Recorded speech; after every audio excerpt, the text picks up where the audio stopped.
Hello everybody and welcome. We're D&D Boyband, a much reduced group this week. A group of friends that all like to play D&D Gritty Boys because apparently it's not fantasy and it's everybody's hot. Especially now we're in a brothel. This is an original D&D campaign set in the critical role world of Exandria, taking place roughly 10 years after the events of CR1, probably closer to 11 years now. Group has finally arrived in Emon, and other than going to an inn, the second thing they've done is go to a brothel where they try to scope out the local area, get some information, and get drunk, I think is the plan. I'm Dungeon Master Jamie, and joining me tonight are the Spice Boys. First of all, let me introduce Clued as Barnes, the tourist. Eski as Zug, who probably should be aware that he's a wanted man. Saya as Aku, who's been recognized by the brothel owner. Much to Erin as Hayden's annoyance. No, he doesn't mind. It's fine. I don't care. Why would I care? Shut up. Get you up to speed. Last week the group arrived, scoped out Abdul's Promenade, various parts of the town, went to the Temple District, went to an inn where they were questioned by the innkeeper, honestly, about what the hell their plan was as a fixed leaf, before evaluating their options and deciding that they were going to go to an upscale brothel called the Open Purse. They arrived there to be greeted by the seeming owner, or at least the one running the show at the moment, named Troy Tempest. Had a brief chat before Barnes got on the stage and began playing a song for everybody to listen to. Unaware was I that this meant that Barnes has attempted to charm 5 people. He succeeded charming 3 of them, 2 of the workers, and also Troy Tempest himself, failing on a woman who appears to be a sailor, who is a customer, and what you identified to be the security. You were all told that those discretion is very important here, and that those of you who leave will struggle to remember exact details of conversations or details of faces of people who were here. However, this being told, some of you are going to write it down, and you're here for information, so that might be a barrier if you forget it all the second you walk out. D&D Boyband, I believe Barnes has probably just finished playing. Troy, and I think you rolled a 32, so even those who aren't directly charmed, it was a good performance. What instrument were you playing? Remind me? He was playing his little viola. It was a nice, not somber, but kind of wistful piece that evoked ages past. It was all a little ambient, you know, not jolly, not a jolly viola tune. No. Invoked feelings of longing. Didn't sing along with it. No, you've not heard him sing. You don't know if he can sing. Maybe he can sing. Yeah, everybody was fairly enraptured. Masterful class, fitting for the tone, and there are claps and occasional encore for some people. However, the people you have charmed, ecstatic, have standing ovations, and then the 2 people kind of look around a little awkwardly as they realize that they're kind of getting stared at and kind of lay back down. But Barnes, you notice their eyes are kind of ever so, they might be trying to talk to the person next to them, but their eyes keep flicking back to you, and Troy is still clapping as you probably reapproach the rest of your group.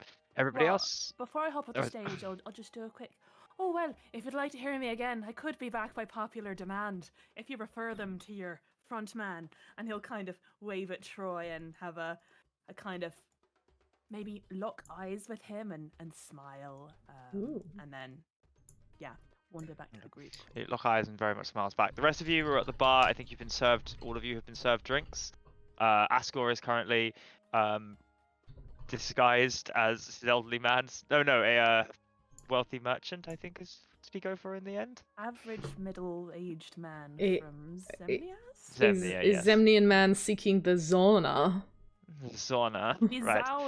Yes. Sauna. You have been told there are baths deep below the ground, in kind of the basement areas, as well as rooms above for company. So, right back, and Barnes rejoins you all, and Troy saddles over and is like, after that one can be on the house, and fix you another drink. Oh, only that one. I was hoping for a little better than one drink, so maybe I'll have to do an encore after all. Oh, I do hope so. Anytime you like. But actually, I was wondering if we could perhaps discuss some business. If you have somewhere quieter for us to discuss things and take it a little further. Just to clarify, I hope you don't mean actual business.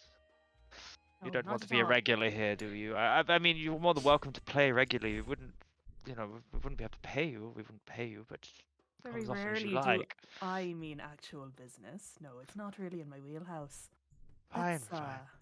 Anyway, I'd like to talk. At Just least. you or your friend here want to join? Is that at Aku? Just kind of like scatters over each of you. And Bonds is gonna look wistfully at Aku and say, "Honestly, we could wish, couldn't we?" Well, to be honest, I should hope you don't mind if maybe my bodyguard comes and stands outside. I get a little bit nervous in enclosed spaces, so I really rely on him. I have since That childhood. doesn't bode well. No. Wow. But yeah, I'm gonna pat fake Zug on the arm somewhere. Maybe the forearm where it's a little less obvious. The muscles are not illusorily inflated. No, he's about the same size actually. About the He's same, now, okay. he's now his arms about the same size as what they actually are. Right, get a little like pat. Yeah. Well, I'd be an awful host if we didn't see to the rest of your guests first. Please do. I'll You. sit back down with my drink. Hayden. Aku. I don't think I got your name. Yai. Zem? You're gonna say Aku pretending to be Zem. This is fine. What? You wanted the sauna? Hayden?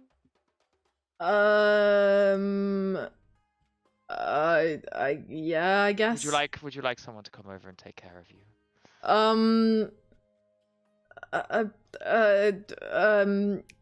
And he just like keeps kind of like stumbling over his words. I'll come back to you. Aku?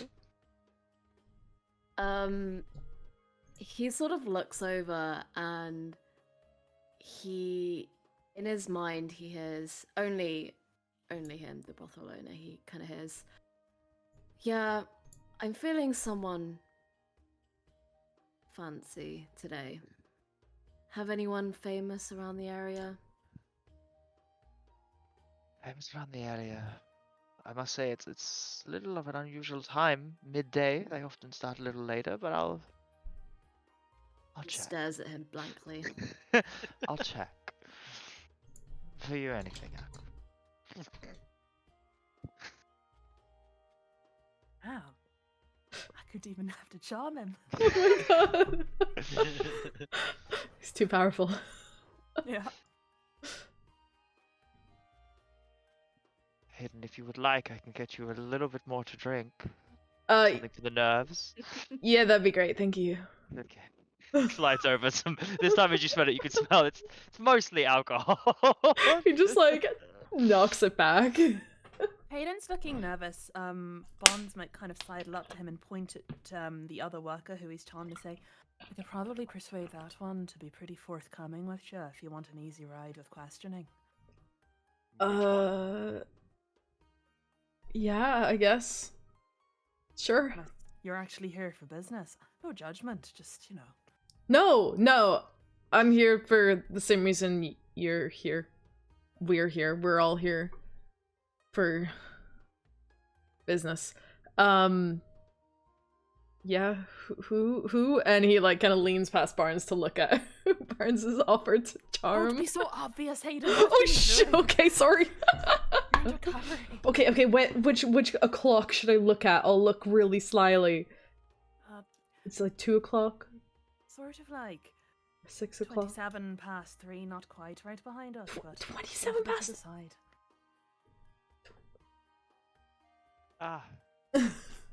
Could you make a persuasion roll for me just for the previous stuff? I want to check something. Yep. Troy, would you like a suggestion, Hayden? Rather than you swiveling round and staring. Yeah, sure. I guess I don't care. Everyone's good. It's all good. I'm good. It's all. Yeah, whatever. Echo, Calliope, please. and emotions, and two of them stand forward. One of them, male, standing quite tall, kind of very flaming styled red hair. Body is very much, you can tell it's quite muscled and chiseled beneath, wearing very fine silks that as he walks, it almost looks like they might be see-through, but when he's still, you can very much see they aren't. Kind of a couple of scars on the neck and very like deep green eyes, kind of steps over, and Calliope, who it probably isn't a half elf, but you kind of get the sense that somewhere in her lineage she may have been kind of very long brown hair, wearing kind of the similar silks, seems to be the uniform of the people who are here. Kind of again very deep, this blue eyes. Face is you haven't quite seen the like of it. There's something vaguely ethereal about the presentation. You don't know if it's the light, the presentation, or the alcohol, but something isn't quite there. Something isn't quite. Neither of them look like you'd ever see these people on the streets, like walking down. They're not just pretty. In this environment, they seem to have slightly been elevated above that. And kind of they walk over to you. Aku, what did you get? I got an 11 with advantage. With advantage. Okay, that's fine. And both of them kind of walk over to behind Troy and sorry, stand next to Troy and look over there, and kind of both of them kind of look you up and down slowly and appraisingly, Hayden. What's up? Troy touches both their shoulders. One, both, neither. They can just sit and talk to you if you'd like, Hayden. But why don't we start with that? Both of you, and they kind of take you by the arms and shoulders and kind of wheel you over to one of the cushions, sputtering drink in hand. I spill half my drink on myself as I go. I gotta go sit down. Right, that's one of you sorted. You would like the sauna? Yes. Not doing German accent. The sauna. And Aku, sorry, and Ascor gets. I keep doing that. Ascor gets kind of someone comes over, takes Ascor, and you can see him kind of being led off. And as the door opens, there's like a waft of warm air and steam that comes down. And you see him going down, and he begins. I do not need a towel. Please, he really needs a towel. Please make sure he has a towel.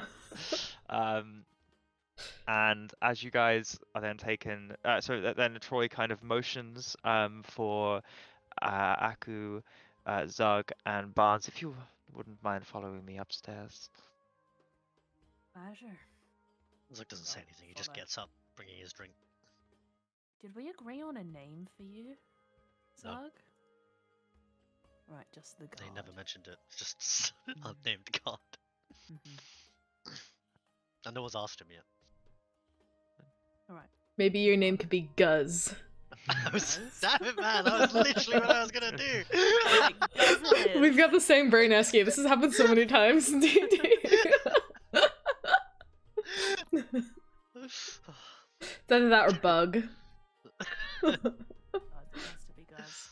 No, it's gotta be Guz. The anti-Zug. Now, as you're taken up the stairs, you can see there's each of these kind of floors or corridors off are all there's the same kind of perfume smell wafting throughout the place. Each of them is very ambiently warm and fine, luxurious kind of walls, carpets. There's no expense seems to have been spared throughout most of this place. And you're taken up roughly 2 flights of stairs, and Aku is kind of, if you come with me, please, and kind of the rest of you, if you're waiting here, and your kind of a room is opened up for, and inside is like a large, luxurious kind of couch, a mirror with kind of gold inlay, various kind of pillows and stuff left out on the floor, and then an exceptionally large even for the room kind of bed with drapings and stuff kind of hanging down. And if you wouldn't mind waiting inside, Barnes, and your what is your name? To the bodyguard. Guys, Are you sure I can't get you anything, guys? Drinks, companionship, something to eat? not while I'm working. Oh. Some of It's our work's very very- different. It's very dutiful. Yes. Now, if you wouldn't mind waiting, but I have something to arrange for your friend here. Looks up at Aku. Absolutely. Please don't keep me waiting too long. I'll get bored. Oh, I couldn't possibly bore you. Yeah, cool. I'm Aku, awake. if you don't I'm mind. chilling. Luke kind of walks along.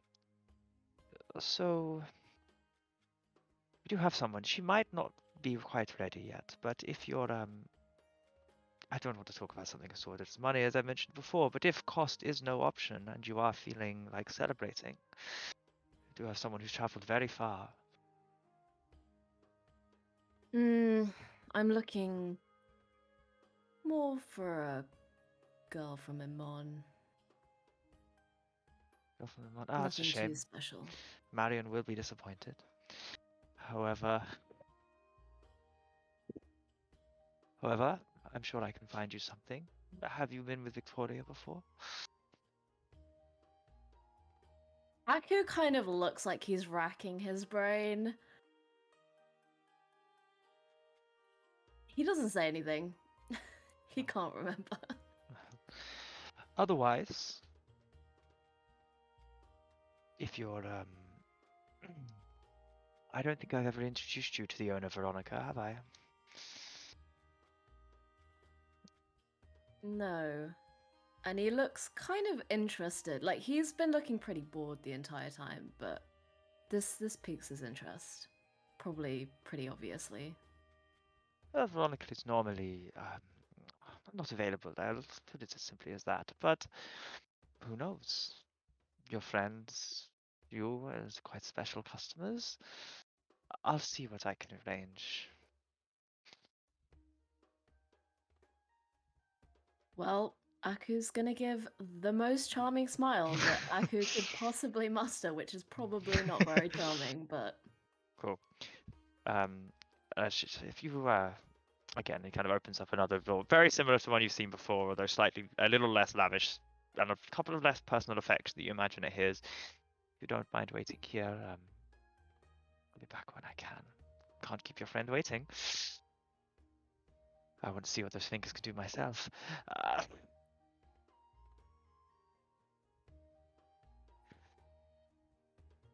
You asked for this. You all asked for this. You are I didn't what say anything. you are getting. We are masters of our own fate. We are culpable. All right. So, Aku, you're left alone in that room. If there's anything you'd like to do for the intervening few minutes, you may.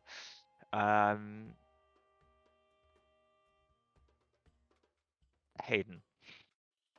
As you are taken down, each one of them kind of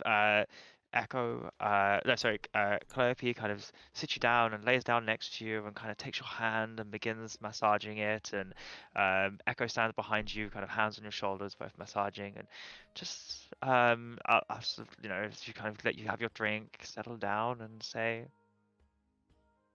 "So are we celebrating something? Is Calliope talking to you? You've got a lot of scars. You must have fought quite a bit.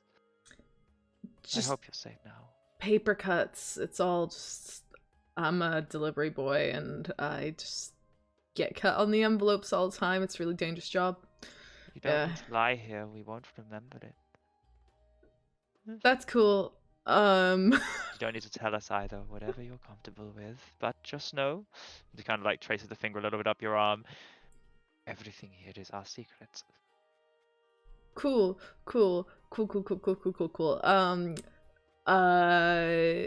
Yeah, that's great. Is this your first time in Emon? Your first time here? I don't normally come here specifically. To Emon, or No, to places this like this? this specific place. But you've been to others. It can't be that different. I don't normally have expendable income, so A windfall then. yeah, I guess you could say that. Hey, Tim, don't tell the prostitute you're broke. Suddenly the massage becomes less less nice. How did you come by this? Um, Family? Murder. did you just say murder? Oh no, I couldn't possibly. Is that how people normally come across money here? Some people. Like who? I told you. Discretion. Yeah, but you said I'm also not gonna remember when I leave here, so you could just tell me now, right? I don't think you'd want me telling anybody else your secrets, would you? Oh, Hayden? come on, just give me something to work with. You're starting to intrigue me. This is the first time I've been interested since I stepped in this place. Come on. That's very insulting, Hayden. You weren't interested earlier. Well, I didn't mean it like that. I'll tell you what, Hayden. We can trade secrets. You can tell me how you got the money. And I can tell you who's a murderer in this town. I feel like Emon's a pretty big city. There's probably a lot of murderers in this town. You're probably right. Is murder what you want to talk about, though? Sure. She kind of cocks her head a little bit. You sure, Hayden? Yeah, totally. So I got my money from delivering a big package.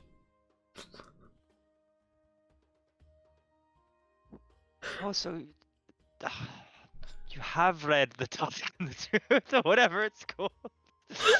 Hayden, that sounds like a really, really bad chat-up line. Which is, it's totally fine if it is, I understand. No, it wasn't, unfortunately. And anyway, now I'm done with my big delivery, so so now I can finally spend my reward. Well, I'm so glad you decided to spend it here. Lost for words for a second. So, who's a murderer? Practically everyone. I think I need However, another drink. I have heard some awful rumors about Alfaris Thax. Who? Alfaris Thax, you really are new here. He is in charge of dealing with that god-awful scar that Thorak left here. Oh, that's sounds bad. Bad for some people. Good for others? Good for him, by all accounts. I guess war makes business, huh? Not so much war as deep, dark caverns filled with fire. Yep. Can I get you another drink, Hayden? Yeah. As she goes to get you one, we'll switch back. After some time, Troy returns to you, Barnes, and kind of pitches himself down, sits down, and goes, "You know, you really must come back multiple times. That was exquisite music. Where did you learn that?" To be honest, Troy, I don't think you'd believe me if I told you where I learned how to play like that. It's quite a long story. You can certainly try me. Alright, Troy Tempest. I am 347 years old, and I'm from a forgotten civilization which crashed to the ground after the calamity. I learned to play in one of the musical colleges there. I studied psychotherapy as my major, but I sort of did music on the side, much to the chagrin of my parents. Played in a band for a bit as well. Quite popular. They must have been wonderful. And he kind of like just stare out, like he was barely listening. Bones kind of nods. Yep. That's about right. Yep. But Well, I don't really want to talk about me, to be honest. I'd actually that's rather awful. talk You're so about. interesting. I am, but I'd actually rather talk about yourself, if you don't mind. I'm going to be honest. It's a little unusual. Most people who come here want to talk about nothing but themselves. I want to know about the person that I'm about to embark on something special with. It helps me really understand them so we can mutually have a better time, if you know what I mean. Sort of comes with the territory of my job. Like I said, this isn't just companionship is part of the job. Also, I'm a zombie. Does that bother you? Under his charm state. I mean, in what capacity are you a zombie? Like I said, I'm from an ancient millennia-old civilization. I'm certainly not alive anymore. Well, we serve Can I all do an sorts. insight check? Yeah, Like, go for it. Okay, so intent is pushing the boundaries of the charm, right? Yeah. Like, how stressed does he seem by this? Yep, How far can we go? yep. Oh man, that is a natural 19. This dice does not let me down, actually. Wait. Oh my gosh, I've lost my character sheet. I think it's a +6, 25. 25. You're getting the sense that he is playing along because he sees a lot of weird, Oh, no, rich, 21. eccentric. 21, Yeah, sorry. yeah, sorry. Wait, A lot of what's weird, that, right? rich, eccentric people, and I even would if he doesn't expect. believe you, he is going to make you feel as though he believes you, and it only has the best outcome. Okay, I'm trying to discern what's like charm and what's genuine behavior. Is it like Yes. all charm? I guess I would kind of know. At this point, it's pretty much all charm. There's very little genuine. He probably doesn't believe you. Like, you know, you're a weird, you're a fantastic musician and you're great, but also you're just saying these weird things because Yeah. you're in a brothel and you're drunk. Like, Can it's you not... try and ask him and find out if this is like just an expensive brothel or like an altered carbon brothel? Oh yeah. Because that's fucked up. Oh yeah. So when I said I wanted to talk a bit about you, I mean, how do you come to be the front man of a place like this? I mean, you serve all kinds of Well. clients, right? All kinds of important folk. You know,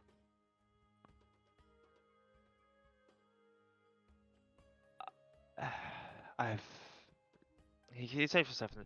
It's difficult to pinpoint exactly, you know, the moment that led us here. With all culminations of every choice we've made, but one probably does stick out to me, and wasn't even the one that seemed to. I owe a rather. I owe somebody a lot of value, and I make it up to them by working here. I'm good at it. I help her, and slowly but surely, I'll pay her back, and I'll probably stay afterwards. But that's how I started, at least. Right, you know, I really admire that. I really like you. Do you understand? My friends and I were quite wealthy. What Oh, would it it's take not. to pay it off? It's not money. Oh, it's not? No. Then what possibly could be binding you to something like this? I understand you might enjoy it, but you're bound here, right? That's the implication I'm getting. Bound is a strong word. Money is, you know, keeps the lights on and keeps the things on, but information, that's what makes this place go round. Right, that it does. So you owe somebody or you have a secret, or you owe a debt of... They told me blood something that was immensely important to me. And, in return, slowly but surely, I take other secrets back to them. So you're an informant? That's so exciting. So the purpose of this place is to mine for information from, what, the wealthy, is that correct? Yes. This is inspiring. I was thinking I might write a song about this. Do you mind if I just scratch down some lyric ideas? I would mind terribly if you told anybody. Then perhaps I'll just keep it private. I'll just sing to myself. Just a quiet few stanzas on the balcony every once in a while. It's really quite inspirational. He's gonna whip out a notebook and just start jotting down bits and pieces. Make a charisma saving throw. Charisma saving throw. Yep. Interesting. What is that? Plus 10, 21. Okay. It's difficult. The words come to you not as easily as they normally should do, but you are able to write. It's just it's odd. It's like sentences fall off. They're a bit jumbled.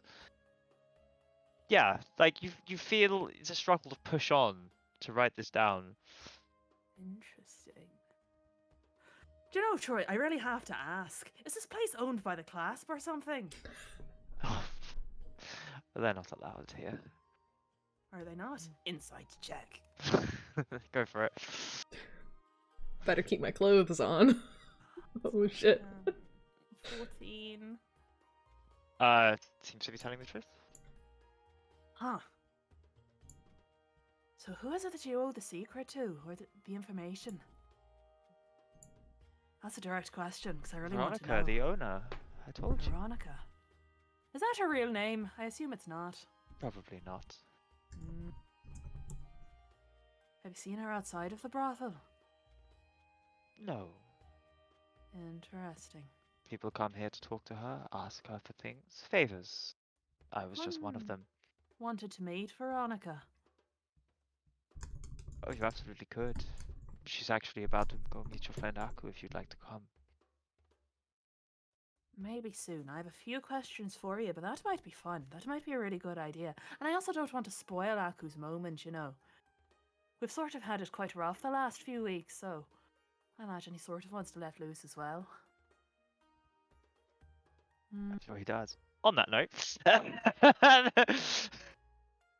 Aku, after probably 4 or 5 minutes, the door opens, and in walks in an incredibly tall, even by your standards, about 7'5", incredibly pale, black hair, green eyes, kind of wearing a black dress that is different to what you've seen everyone else wearing. It's more, it's not quite as like form hugging as the others, a bit looser and kind of all the way down to the ankles.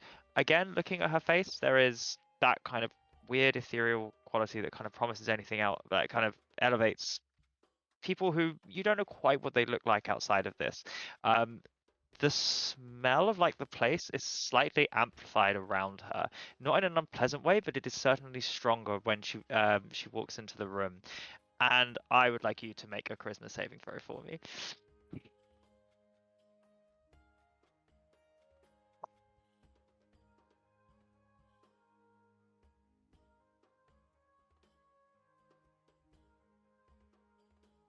That's a 21. 21.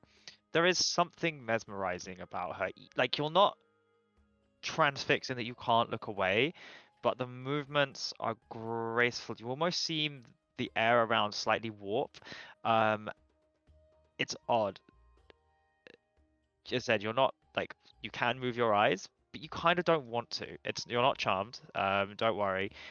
But there is something mesmerizing about the way, and as she kind of walks on over, are you standing or would you have sat down? He's probably sat down in a chair. And she kind of saunters over, and kind of sits down next to you, and looks over. There was somebody Troy said I had to meet. I'm assuming that's you. And she outstretched her hands for you to take it. So she hears, and I'm assuming you're Veronica, and he takes her hand and kisses it. A gentleman. Yes, Veronica Hornfinger. I own this establishment. I believe you've been here before. I'm sorry I didn't make your acquaintance at the time.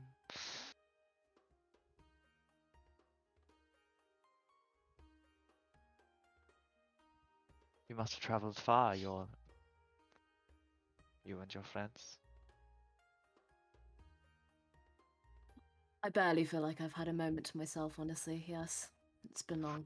I hope you're not asking me to leave.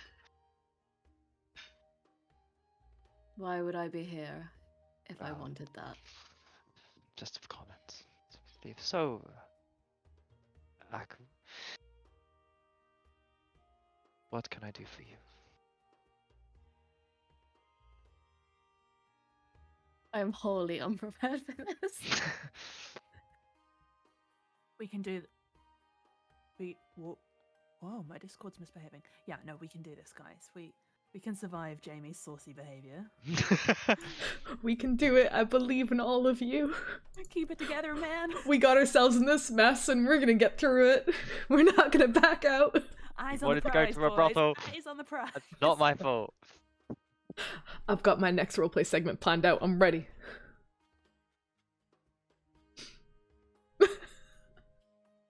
Or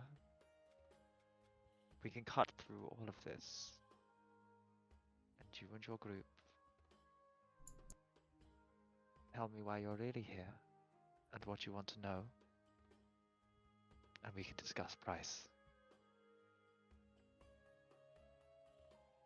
Unless you want to have some fun first.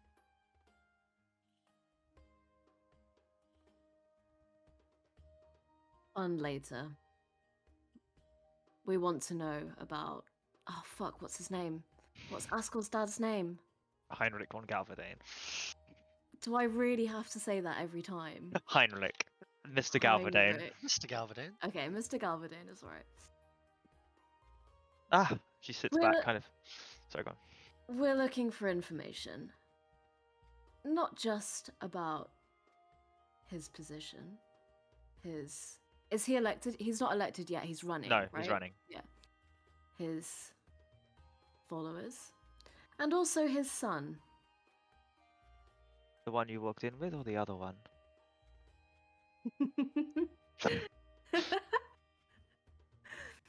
Do I get any sense of like this woman is like magical or like This whole place, now that like she says that, the perfume, the vague illusion, suddenly Aku probably does wonder to what extent is this creature or woman magical. right? He kind of looks pretty impressed. Like he's like not the one we walked in with. I know plenty enough about him. So you're interested in Siegfried? Or the one pretending?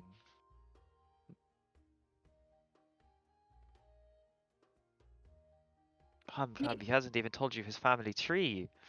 Are you sure you know enough about him? Well, that's why we're here. And that's also why we're not here with him. We're interested to know more about the family in general. Well, suppose I can give you some things for free. I mean, you know his father and mother, their names. Yeah, I mean, Yeah, you wait, would do have done this, do but- we know his mother's name?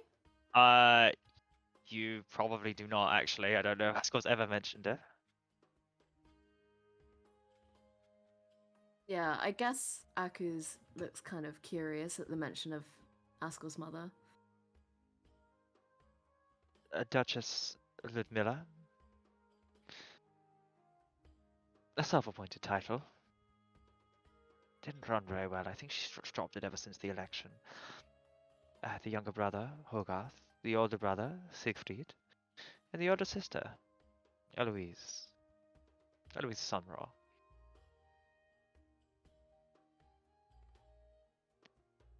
Some of them are playing a more prominent role in the election than others.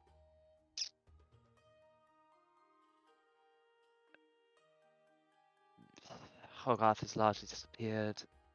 Siegfried is organizing a lot of the events. Askel's, well, not that one. Is a bit of a front man or thing, I suppose. Eloise is best. Kept out of the way. I don't think you know about her either, do you? No, not of course. I mean, there's rather a lot to know. They're an incredibly influential family. What specifically are you after?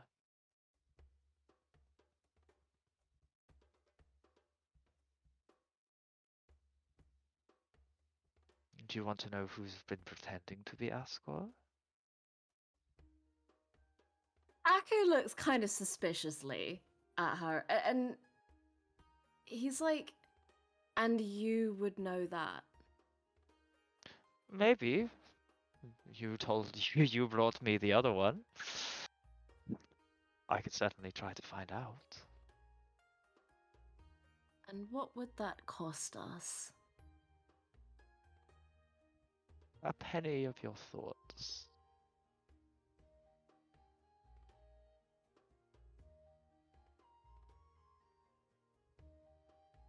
She Go smiles. on. That's the deal. Okay, Jamie, I'm just gonna say it. Before we go any further in this conversation, I want to roll to seduce the lady. You can absolutely make a general charisma Actually, check. Let's go! okay, but this is like a fully fledged like sesh with the lady. Okay, this is not like some touching. Okay, her up. so Like, rather than I'm so not so gonna she roll says for a penny for your thoughts. Instead, Aku grabs her and lets her have a performance that you can have advantage on if you're doing the whole thing. We're not going to roleplay out the seduction because of your natural 20 a while ago. If you would like to roll it, What do you performance mean check by with that? advantage. Oh. Well, here's the thing, talking about natural 20s. This is the last day of my natural birthday 20, so I'm going to use it right Okay. now. Oh my god, yes! Yeah. Yes! So On the we will now table. leave Aku and Veronica in the class effect in the classic Mass Effect. You guys can kiss each other and fade to black. Wow, Sai's camera Um, faded to black too. Yeah, absolutely. Aku is gone. Quite justifiably. And we'll return to outside of Troy's room. There's a figure that starts walking towards you, Zug. As you get a closer look at it, it's quite an odd figure. It's masculine. You can see it's kind of, muscles are bulging. It's wearing kind of a red mask with ever so slight little like a horn indent on it. Like this is a mask it's wearing, with kind of a large large smile, with large fangs kind of carved into it. Wrinkles along the forehead and like a little An Oni stone mask, I think. embedded. It is an Oni mask, yes. And kind of wearing a similar armor. It kind of walks towards you slowly and stands like opposite you and just kind of grunts at you. Like runs back. Like almost like in a like a knowing way, like a U2 kind of security kind of thing. Kind of nods. He kind of like nods his head, and then he takes out kind of these like little like dumpling things and kind of offers you one. Well, I mean, of course he's not gonna turn down food. He goes, thank you. What's it taste like? It tastes good. It's pulled pork. It's a pulled pork bao bun. Oh, nice. So how drugged is he right No, no. He kind of like takes he kind of opens the door and it's empty and he kind of pulls out a table and he kind of puts his arm on it, like kind of for you to arm wrestle. Yeah, 100%. He kind of almost like his face kind of lights up as if like it's the most interesting thing that's happened here, and he goes immediately for the and then goes for the arm wrestle. Okay, cool. Could you roll a strength check for me? Yes, I can, and yes, I will. When I find the tab, give me a second. Just check, right?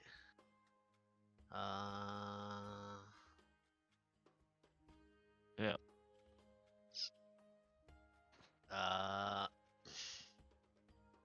God damn it, man. He's not feeling very strong right now.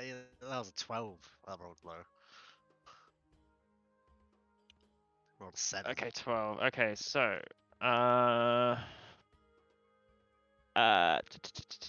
where's my roll dice? Roll 20. Okay, cool. Okay, so unfortunately, he only rolled a 6. Both the weak as fuck. 3. So like, as even though you're not feeling particularly strong, he's like kind of pushing like against him. Could you roll again another strength check? We're gonna go for 3. You need to be +3 on the rolls to win. Okay. Alright. And then like win 3 rolls, not in a row, but 3 rolls in total more. Okay, so my next one is. Ah, it was a 23. 23. That rolled a Okay. 20. So this time there's more resistance. Both of you kind of snarl a little bit at each other, kind of muscles flexing. However, We're just warming his up. arm inches closer to the table. And last roll was a. He Was it rolled a 9? 5. Oh, he rolled 9 as well. So dead stalemate. Just both of you staring into each other's eyes, kind of a little specks of bao bun on it, so you can see it through the mask. Like, One more roll to break the tie? one more roll, yep. 23. So he rolled a natural 20 Oh, for a no! 24. As he kind of like, Oh, see, it there's was like close. determination, Really like close. blood vessels ever so slightly flaring. There's like muscles in his vein as he kind of pushes you back. Not quite to the center. You're still winning slightly, but we'll go again. Oh, alright. What was that about? No, you need to finish it off. 22. You're only rolling an 11. So this time again it goes boom, slam as his hand slams down. And you see, and you kind of like shatters, like the table cracks a little bit. He kind of like takes off his mask and you see kind of quite a, like, you're not like, oh my god, he's old, but clearly quite like a weather-beaten, grizzled face of kind of an older warrior. You kind of see there's like a very slight green tinge to the skin.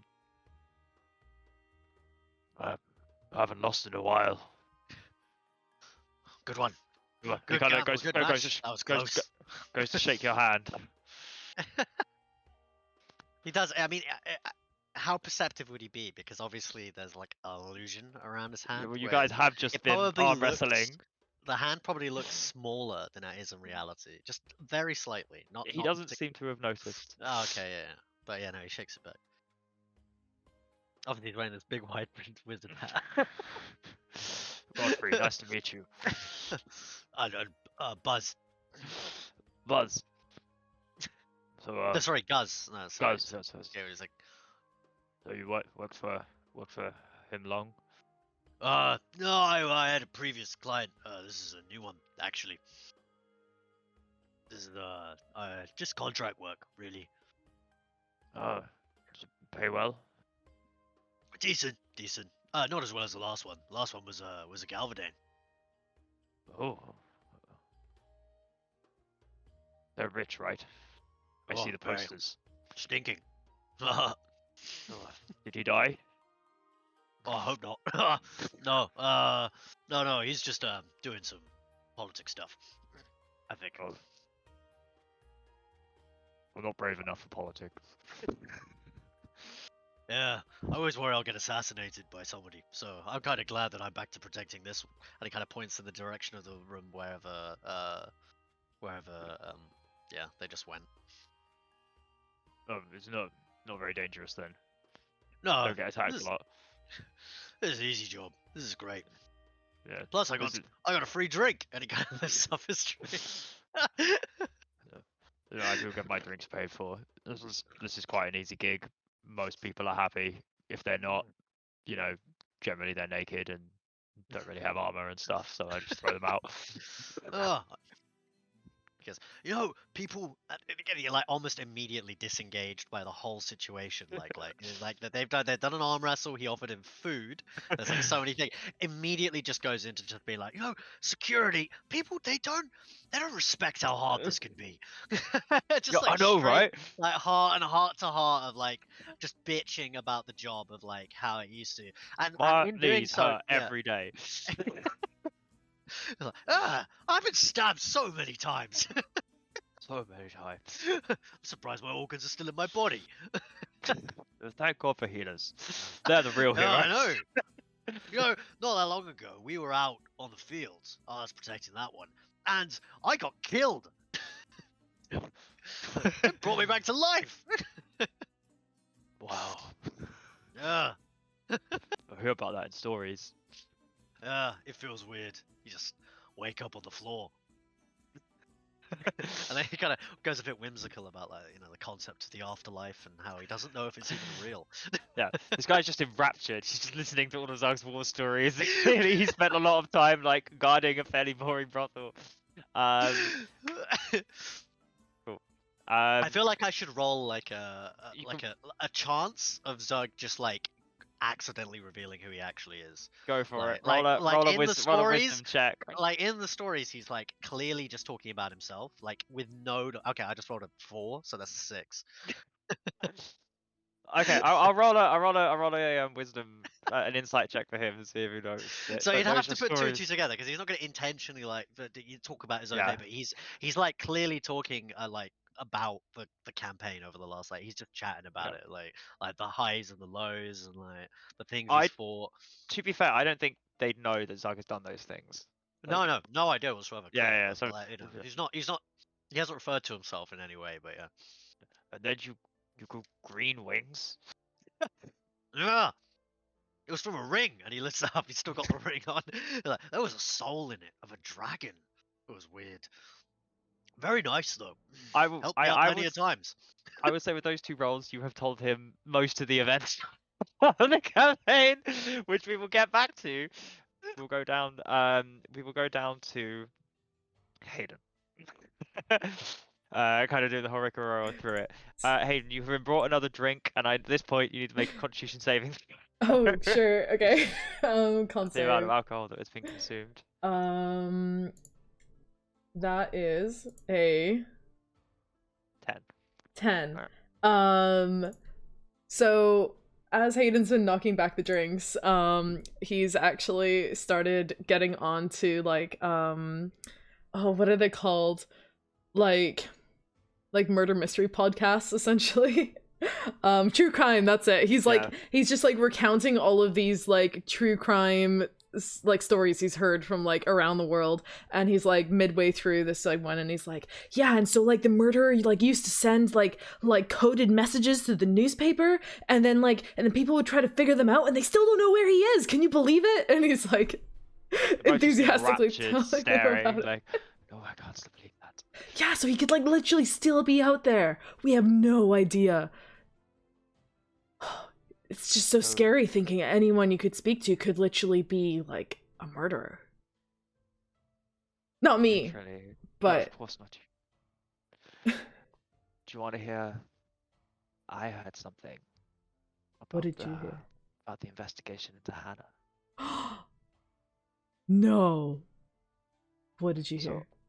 often with these things, I mean, crime is, or policing is some mixture of, religion and evidence, right? You need to get the evidence, but often if you find someone that important, they'll often just tell you what happened, right? Those people can tell them afterwards. They can bring them back from the dead momentarily or maybe permanently, right? They got the body. Oh, yeah. That hasn't happened with Hannah. What? They've But got the body. But why they wouldn't tried they to ask her though? talk or they tried. Did she And like that Pike from Vox Machina tried, and there was just nothing. Do you Soul was not there. It was almost as if it'd been. Well, someone told me that you can capture them and keep them in places once they're outside the body. that is like nothing I've ever heard before. Yeah, that's weird, right? That's so crazy. Wow. I sure hope that doesn't happen to me or anyone I know. That'd be awful, right? Like when you die, you go somewhere else. Imagine being trapped somewhere. That would really, really suck. What did Hannah Wasserman ever do to deserve something like that? She never came in here, maybe. Wait, do you think that like Hannah Westerman, what was her like personal life like? Do you think that she like had a boyfriend or like girlfriend, or like did she go to somewhere else? I don't know. And he's like just like trying to dig for just general gossip now. I mean, what I heard or what I saw on occasion, she was married. Her wife occasionally came from Craghammer here. I don't know what's become of her though. Maybe like a jealous lover? Who would kill her? Like, why would anyone kill her? Do people like not like her or something? Well, she decided the taxes. I've seen people get angry enough about those around certain times of year. Yeah, that's fair enough actually. But when you're deciding commerce and trade and information, and when you're on the council, it's inevitable. People don't like anybody who's famous, right? Like some people don't. No matter how good you are, somebody's gonna hate you. But why would someone hate the person who raises taxes so much that they would like capture her soul in like something? Well, somebody who definitely didn't want to get caught. I have no idea who that could that's possibly be. That's why I'm certain that this isn't some random murder. It was planned. Really? Ridiculously planned. Of course. You don't carry around a soul-catching device unless you're planning to murder somebody, right? I mean, who does that? That's just... imagine walking around without a soul-catching device just on your person? Yeah, that would just be like something from a legend. Definitely out of the leagues of what I've ever heard of before. Yeah, they'd have to be so powerful, and like to do it when everyone was away and she was on her own in the Silvercut Crossroads. So It happened in the Silvercut Crossroads. Well, slightly outside of it, from what I've heard, but that area. Didn't that area just get like totally destroyed by like zombies or something? Oh, not destroyed. I think sorry, let me find my notes. Who's gone out there?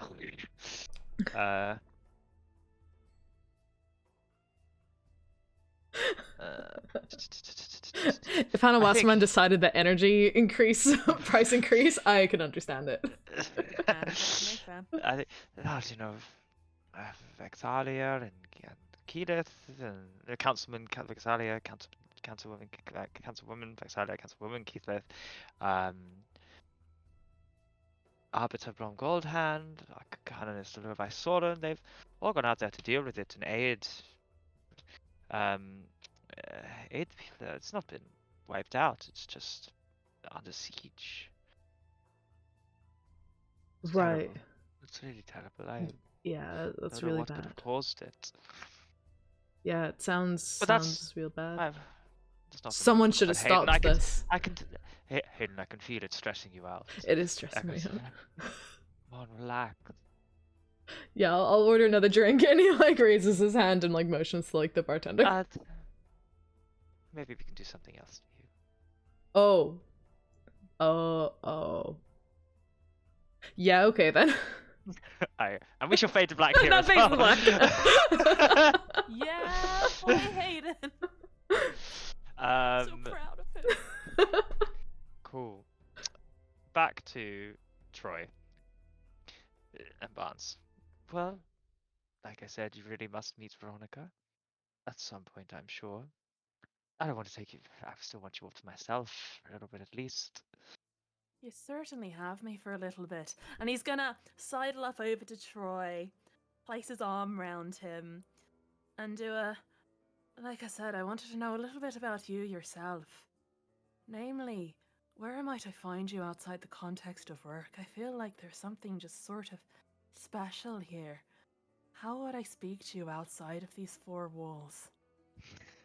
You've really captured something within me. Okay, I'm going to need you to make a persuasion check with advantage because he is charmed. Thanks. You need to respect his boundaries, dude. This is his workplace, That's man. I have disrespected them the second I put him under a charm. There's mad disrespect going on here. Persuasion 28. 28. Okay, fuck's sake. Words.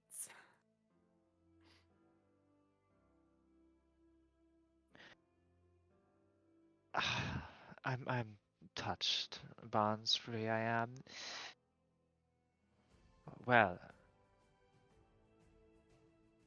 maybe we'll remember it better. I rent a small small dwelling behind the Laughing Lamia Inn in Abder's Promenade. You can find me there if you wish. Otherwise, I own a small boat. I like to go fishing in the morning. Fishing, you catch your own food.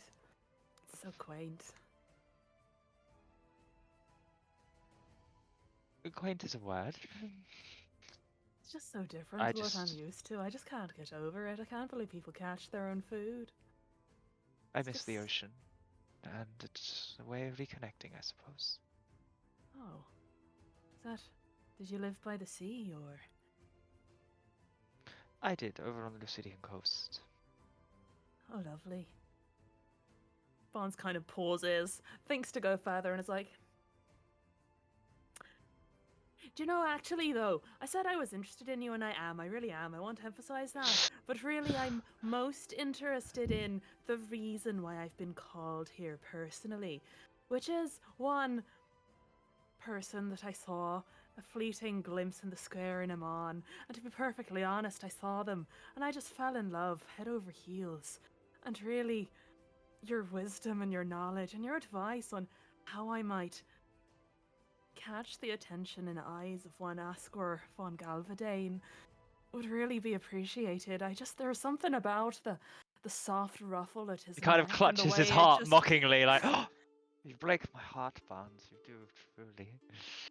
No, you're good. You're fine. It's just it's the way the ruffle just frames the chiseled face of his, Fuck and me. the way he slicks his hair back, and that slightly haunty sort of way of bearing. I just find it really intriguing. Has he always been like that? Do you know much about him? Oh, information broker. I know. Asgore von Galvadane, or Oh, of you him. do? Of You know him. him or you know of him? I know That's of him. different. Right. I know his brother. Which one? Siegfried, the older one. What's he like?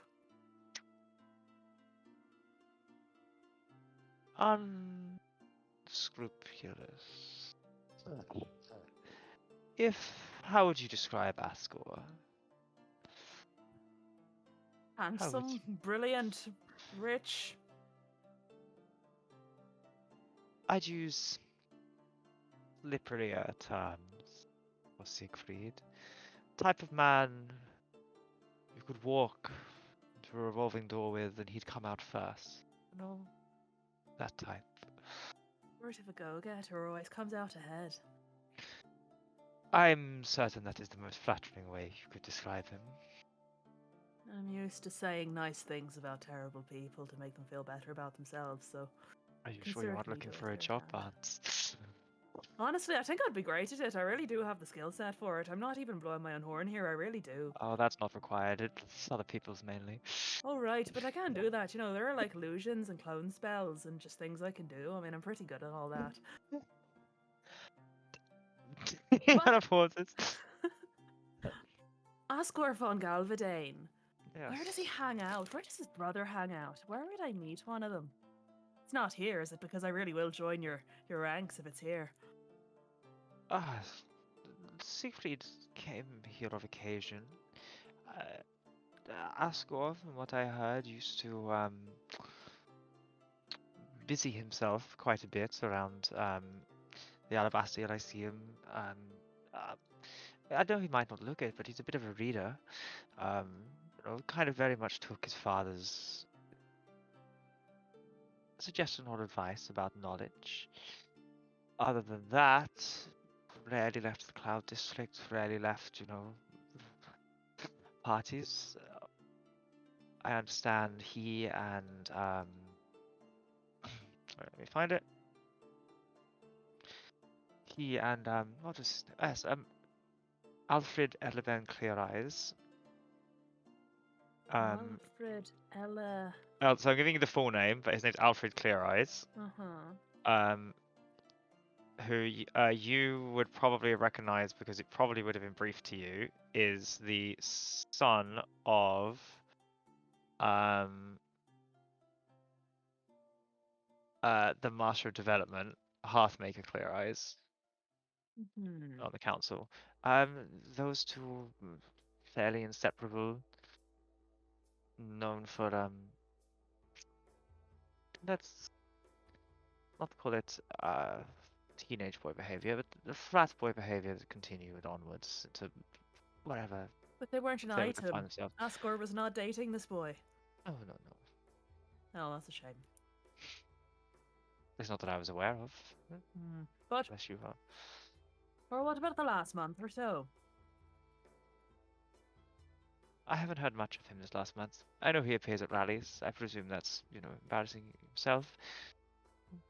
The rally tomorrow, actually. You might see him there. There's a rally tomorrow, is there? A rally every other day. The fact that you've Oh. arrived on one where there isn't one is disappointing and unlikely. Whereabouts I are mean, they the held? election's in 3 weeks. Mm. They're normally held at this kind of, the difference between the central and the Cloudtop district.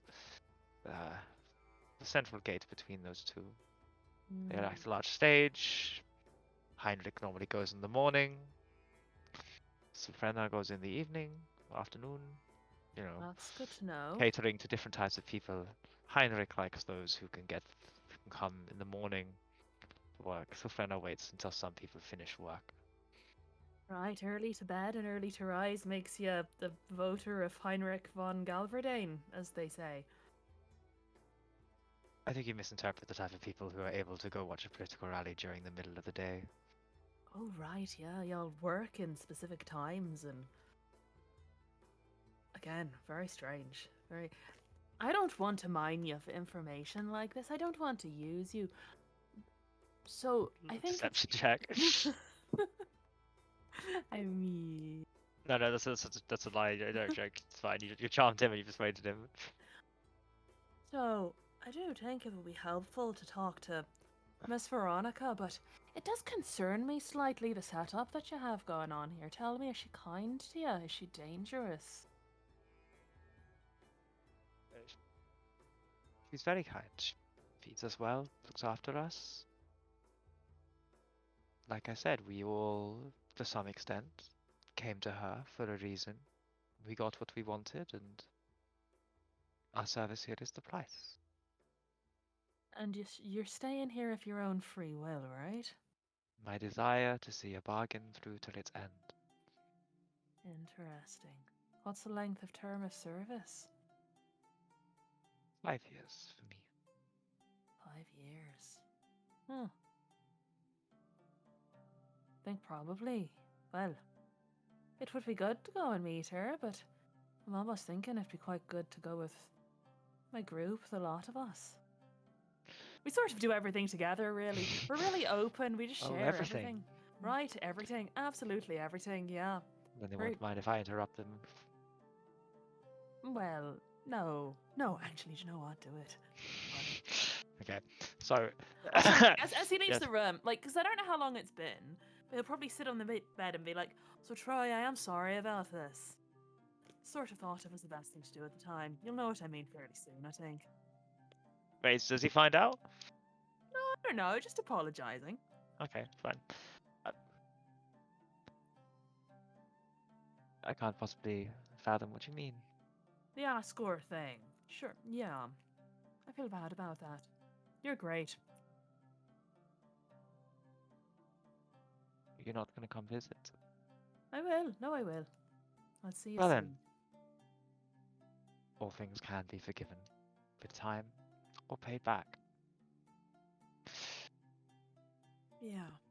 So, one by one, you are all gathered up. I will say that certain acts have been completed. We will, however, so everybody is on their way to where Veronica and Aku are. You're each gathered one by one, kind of shedding off. Aku and Veronica, I will say that you are both redressing, slightly flushed,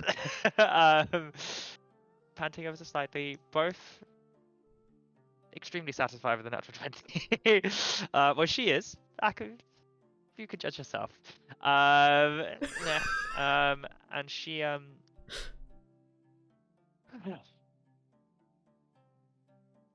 where were we? I've quite forgotten what we were discussing.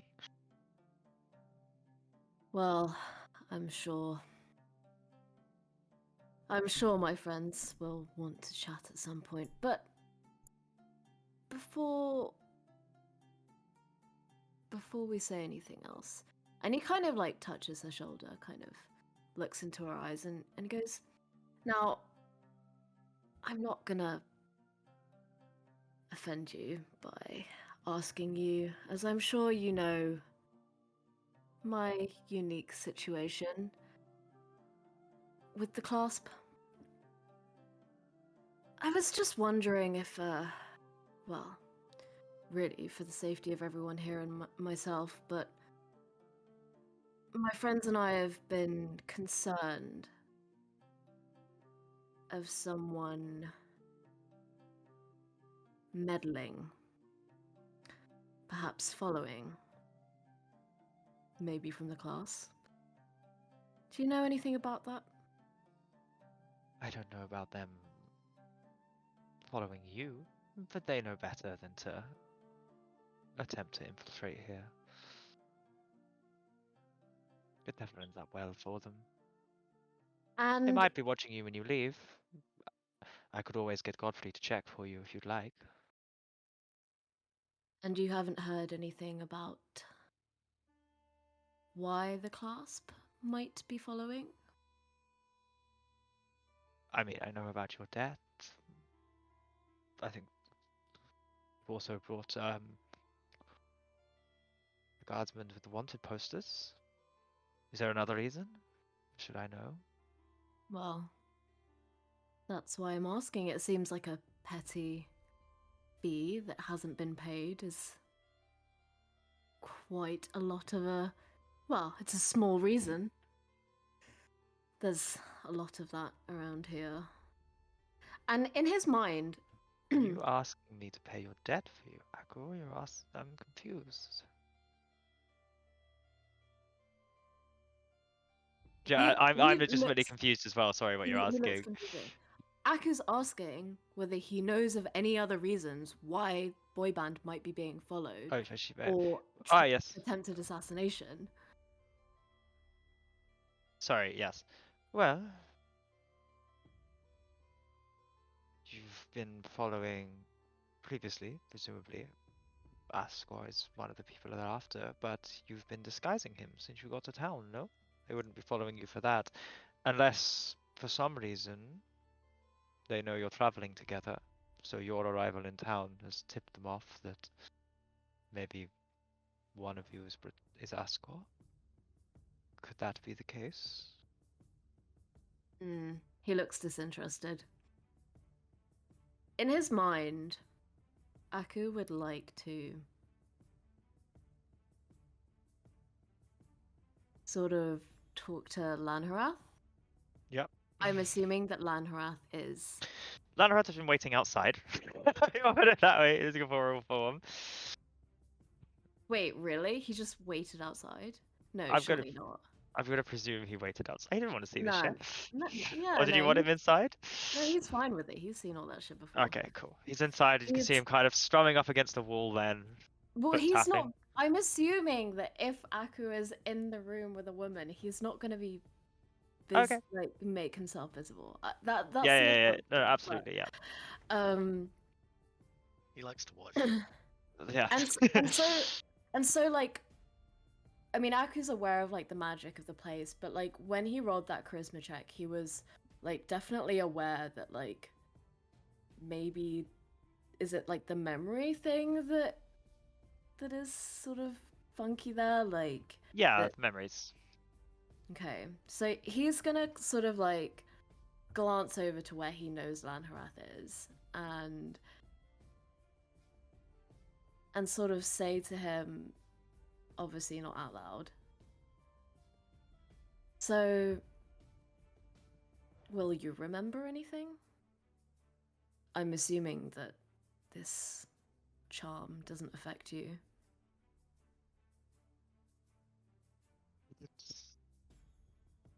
I'm gonna roll for that. um, let me get up my dice roller, which seems to always go missing. No, it doesn't. I went outside a couple of times. I'll remember everything that you don't. He looks pleased with that. Is there anything else you'd like to say before your friends arrive? Nope. Cool. At this point, let's say you all walk in. You're all kind of met with this, again, this incredibly tall woman, pale, like pale skin, long hair, kind of as I said, the dress slightly ruffled now, and I think slightly as well. The perfume kind of intensifies as you all in, and one by one, as you all walk in, can I have charisma saving throws, please? Are we now near Aku? You are now near Aku. I'll say Zug, you get shepherded in as well. If you can make them all stand outside, but you kind of Yeah, get sure. pushed in. What's the Aku bonus? Is it 4? +5. Oh, +4, sorry. +4. Oh, I got lucky. 23. So that's a 22. 22. Okay, I'm 22, still to 23, lucky and numbers. Hayden? You're muted, sorry. This was a charisma check. Charisma save, sorry, right? Yep. I got a... Oh, do I get +4? +5 from Aku. +4 from Aku. 13. Okay. You're a little enchanted. It's difficult to look away from this person. I'd say not like charmed, like this is the best person ever, but certainly they're like, oh wow, this is a great place and a beautiful person. You know, like you think nice things. As you all kind of sit down, she introduces herself one by one. Asgore is not brought back with you. Oh dear. What have Uh-oh. you done with our Zemnian? She smiles wryly, and at this point, Troy walks in and you see him bend down and he kisses her ring. Who's got the highest passive perception? Is it Barnes? I think mine and Hayden's is high. 16? 16. I'll say both of you notice as Troy kind of pulls away, there are slight silver strands between his lips and the ring he's kissed. He kind of pulls away quickly, they disappear. Does anything like change in his countenance No. after that? And then one by one, after he leaves, and Calliope and Echo walk in and do the same, as does the security guard. Each time with the same effect. Oh no.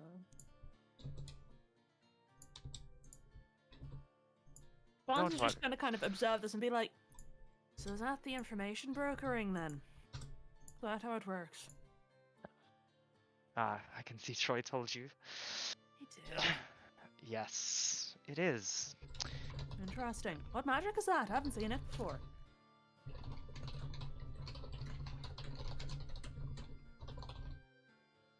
I'm sure if you wish to make a deal for that information, you can. Oh, right.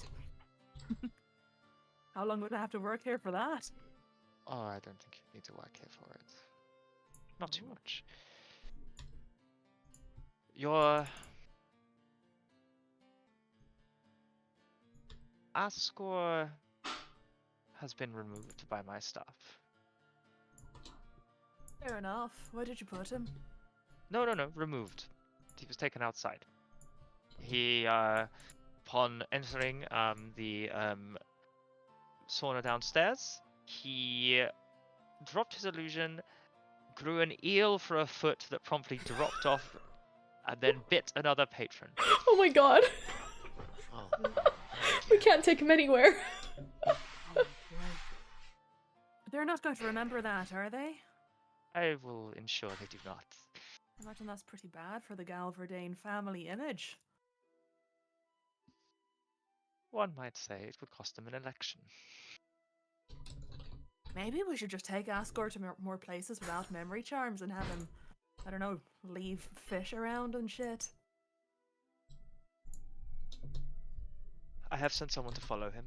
I'm sure I can keep tabs on him while I mean, his illusion is back as well. He remembered that upon walking outside after a few seconds. Asgore having to fend for himself makes me really nervous. Can he do anything by himself, guys? Presumably he knows this town well, everybody in it. I just I can't do imagine worry. him functioning as a person without us to guide him. It is worrying. Like, does he know how to eat? Does he know where to go? Will he be okay? Maybe we should get him a chariot. Well, this is his hometown, so I would assume. Actually, maybe I shouldn't assume. It is Asgore after all. Right.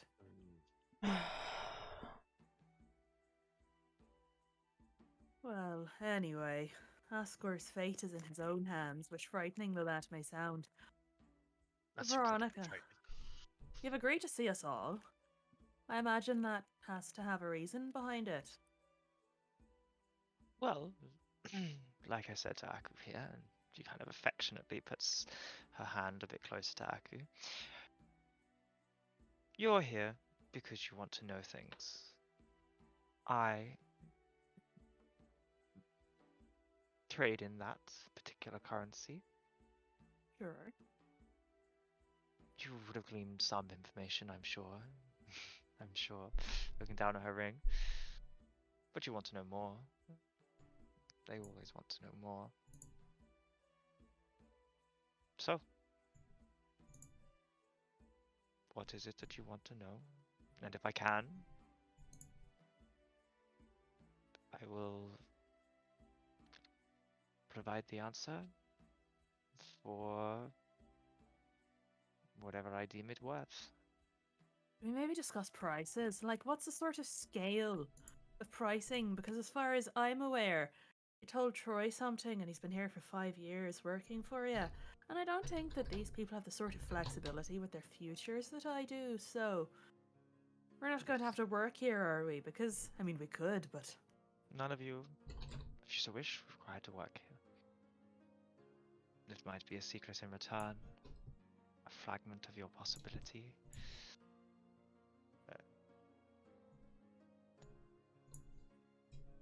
Alright. Nebulous, very vague, I like it.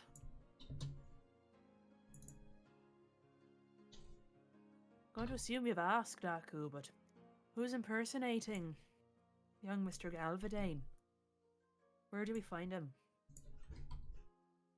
Where did he come from? Well, my original price for this, a penny of your thoughts. But What's a penny? but instead, I'll take one night of yours, Aku. Oh, Is that's that cheap. good? Really? Wow. Boss is just gonna look a bit aghast at Aku, like, What? damn. What a deal! One of your nights, Aku. Aku's I'm face gonna did not- message you quickly. Right, actually, could you make a wisdom check on behalf of Lanharath?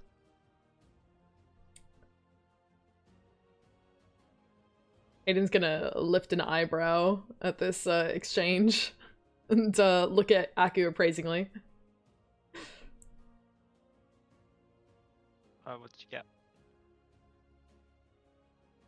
14, but it kind of depends what it is, right?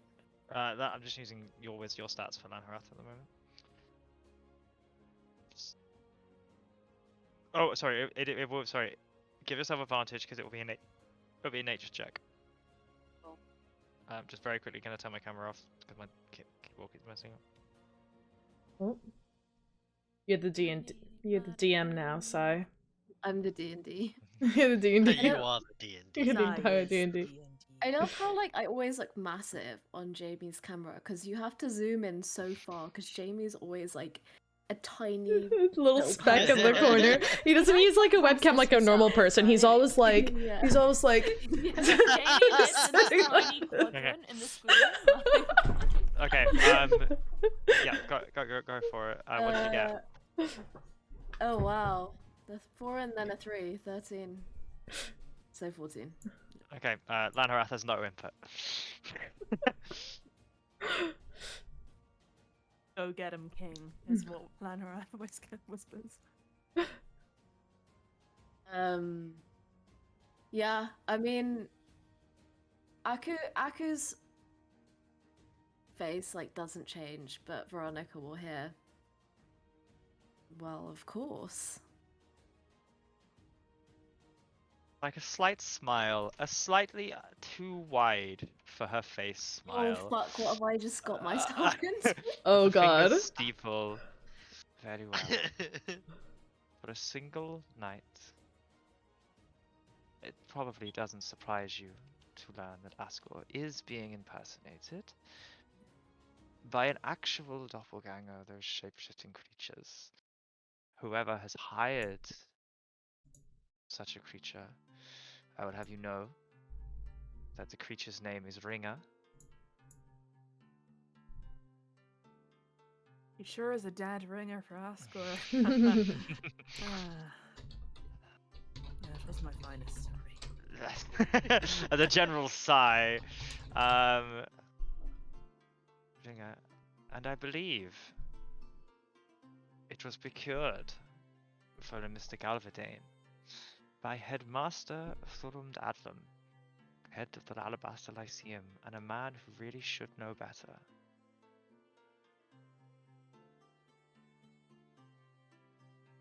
What do you mean procured? Hired. Oh. Why is it so important that he has an Asgore to side for the election? Well, when you are running for an election, I mean, every aspect of your life is under scrutiny, and when there are rumors of your son in an area where Mrs. Wasserman unfortunately met her place, displaying previously unknown magical ability, well, suffice to say, appearances must be kept, especially when they go missing for so long. So Asgore's father is indeed responsible for the doppelganger. Alright.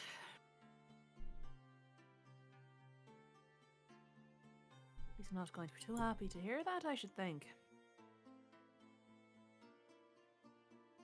I'm sure Asgore is as practical a man as his father, understanding that sometimes self-sacrifice must be made by others, so it must be made in the service of others, or is he more a other people must sacrifice for me type of man? Asgore, definitely the latter. Ah, Right. I thought I had his measure. What sort of man is his father? How bad are we talking? She kind of smiles.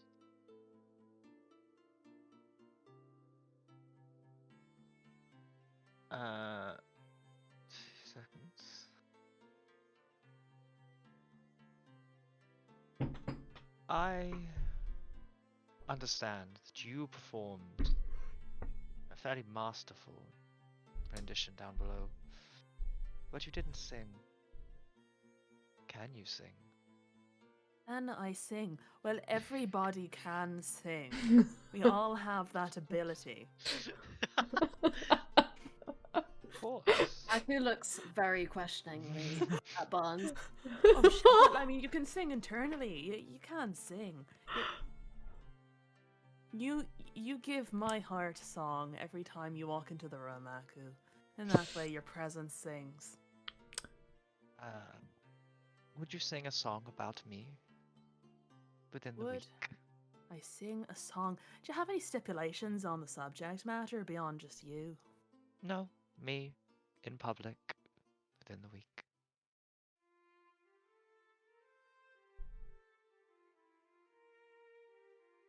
I don't even know if I'm any good or not. But I'm shit. That's still a worthy tribute, I'm sure, as long as you play your viola as well. Viola? What the hell's wrong with me? I'm better at the dulcimer, so maybe I'll do it on that, but... I just sort of feel... So, when she did her wide, spooky smile at Aku Yeah. after that deal was made... Why? Why do you want me to sing about you? I don't get out much. I'd like to think that people hear about me. You know what? Sure, why not? I don't have very much to lose, to be honest. Go A on song then. from Barnes within the week. Go on. I'll sing something really nice. I'll tell them you're very beautiful, powerful, mysterious, alluring. I'm sure Anything Oh. else you want added to it? that everybody should come to the open path. Alright, I'll do free advertising for you. Thank you, Heinrich. Well then, what do you all want to know? What sort of man is he? Is he the sort that'd, I don't know, remove the previous person in charge just to get himself there? Why do they say he's a charlatan in the Temple District? They probably say he's a charlatan because, well, he's never been seen as a particularly charitable figure. No, he rebuilt much of the city, and much of many other cities. He made sure to make as much money of it as possible. I hear there were rumors, quite ruthless, about how he got those contracts, how he made about it, nepotism, threats. It is usual for most businessmen who kind of reach that level. I believe charlatan is simply applied to those who haven't been won over by his sudden change of heart, his devotion to Bahamut, his devotion to helping everybody. Large charitable donations made only in public to certain churches, or his offer to rebuild land that places on all those offers to rebuild communities and housing on land that it turns out that a couple of companies removed he owns already. I suspect people rightly accuse him of being an opportunist. And that's what he's always been. Wonder if there are any paper trails of his behaviors, what with land and all. I'm sorry, I'm just very reminded of my time with the Archmages. They're all sort of a nasty, scheming lot, so it's all just very familiar. Alright, so Heinrich is a bad guy. We've got that one established. No, Heinrich is a man typical of the position and wealth he has accumulated. So a bad guy then, yeah. I would never say such a But thing. I would. Yeah. Alright. He's not a man who suffers being crossed. Is he a man who would have set up an opening in government sees for himself? Is he that sort of ambitious? I suspect not. I suspect he's a man who operates with certainty when the outcome is certain. It would seem pretty risky to murder a political figure and steal her power. Would the I other hear- side have done it? What's she like? Sylphrena. Right. Another question. Another deal. Oh, somebody else sell their soul. I've only got one. Hayden, Zach. I'm most curious, Zach. What are Huh? what are your plans? Now It's you're back. only just clicked with him that she sees straight through his illusion. Ah, I don't really have one. Just explain. I don't know. Say I was busy. I am thinking of saying that I found a new job, and that they must have lost my notice. She kind of laughs, like giggles slightly, like. I'm sure that will work out wonderfully. Huh. Fantastic. See, I wasn't thinking that that was the best plan, but it's good to get some validation sometimes. This is a smiling. Well, Zug, your friends want some information. Mhm. What do you think you have to offer? What do I personally have to offer? Yes. Is gold an option? I don't really have much No. else to offer. Then I don't know. You consider yourself lucky, do you not? Not really. Oh. But I think you are. Fair. Okay. And I take a single point of it. Point. Single point of your luck. He just kind of like looks very bamboozled. Point of my luck. What? I mean, sure. Wonderful. She kind of smiles. Looks back. He just looks really confused. He's like, Yeah. Don't worry, that's not removing one of your lucky points. Don't worry about it. no, it's fine. I don't even care. I don't even care Uh-huh. if it does. You think that's it. Dude, Zug's so fucked if you meet someone from the Fae. He really is.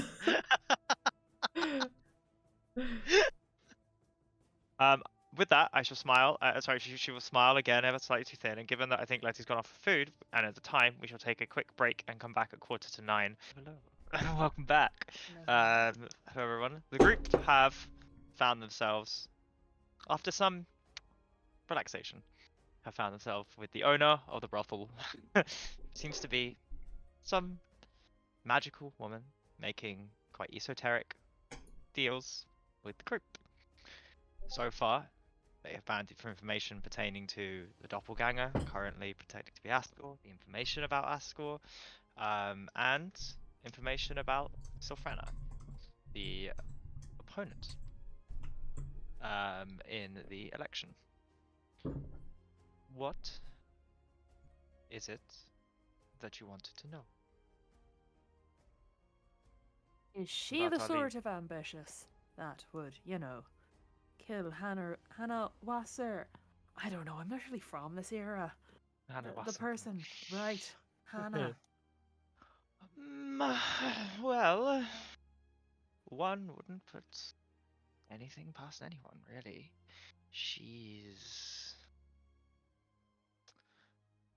I learned many things about human nature working in a place like this. Those most outrightly principled about traditional values or, the sanctity of monogamy come here and, well, it could make me blush, frankly. Those who are most obviously signaling towards virtue often find themselves on the other side of it. Sylphrena has made her campaign, as I'm sure you've seen on the posters, about bringing magic and learning to all, about rising people up, protecting themselves, protecting their loved ones, and protecting the city again from something like happened 10 years ago, either the Chroma Conclave or Vecna. I find that I can rely on openly selfish people to be selfish. It is those working for the greater good, or for something greater than themselves, that can often do things the other would consider unconscionable. I'm not saying any of this is true, but I'm sure we all have met the type. Still have this phrase, virtue signaling. Is that something that you have in this era? No. Is she one of them? Is that what you're saying? No, it could all be true. I'm just saying that Right, she's those suspiciously who wrap principled. themselves in the garb of something often find in private they're another. I'm just curious if it was the flame of ambition what killed Hannah Wasserman, or something else, you know.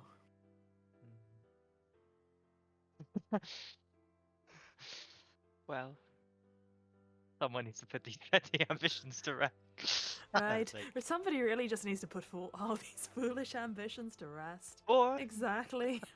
could simply be a woman who, like Heinrich, has seen an opportunity to help people rather than themselves. I know precious little about her. From what I have heard, she was a politician in Vasselheim. She is most certainly a politician here. Rarely leaves the confines of those who she trusts. And again, they aren't known well in the city either. Only a couple of years, I think, since they moved, and haven't ingratiated themselves as much as others. But has been in line and acted more with her principles than Heinrich has for a longer time. She's regularly holds classes out in the open, almost in defiance of those who believe it's unsafe, trying to teach anybody and everybody who wishes to turn off magic, basic sigil spells, passing out basic spells on scrolls. This is sometimes broken up by the guards, sometimes not.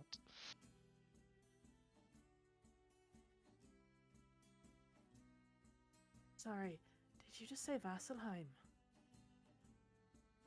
Yes, Vasselheim.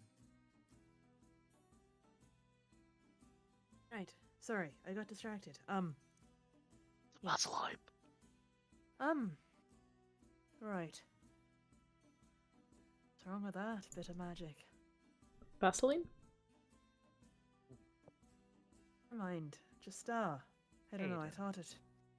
Hmm? Okay, well, is there any other prying we want to do in exchange for any other portions of our personality, souls, evenings? Hayden, What? your tattoos. They're rather lovely. When Echo wanted me to mention. Is there anything you'd like to know?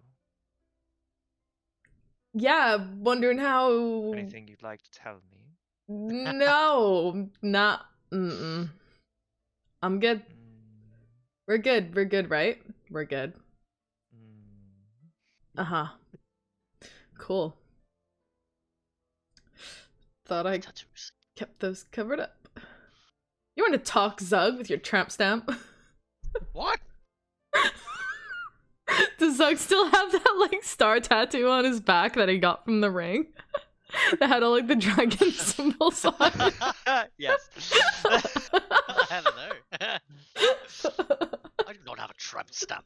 I don't know, man. But you've got tattoos, Hayden. You're such a bad boy. I can't believe it. I thought you were a good one.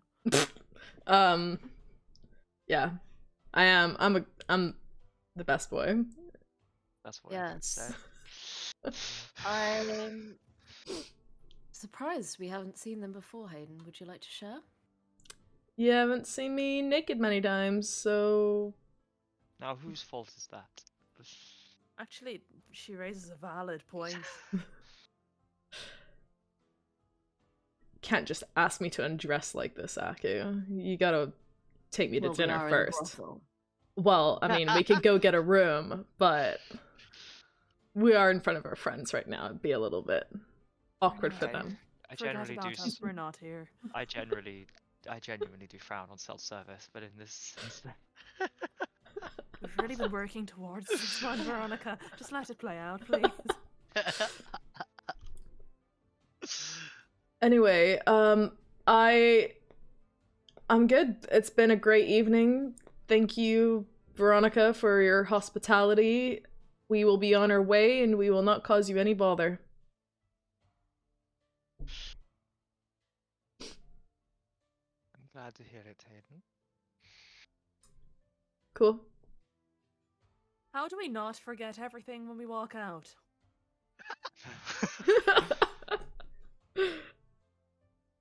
Well, just remember it. Because I've written a fairly cryptic set of song lyrics, but I might struggle to decipher them in the context of, you know, all this. And he just indicates to Aku getting dressed again. Hayden. You could stay.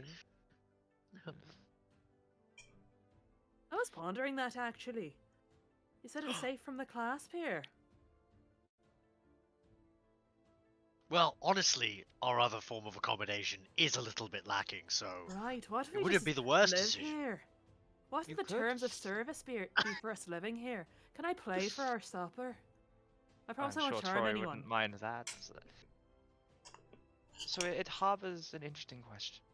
This place and I derive a lot of our value from what we know and what we can pass, what we can and can't pass on. But you'd all want to live here permanently, seeing who comes in and out, and then remembering it all. I can, at a price, allow you to remember what you've gleaned today. You are welcome to stay here, because you are polite and private, and continue to make myself and my staff happy.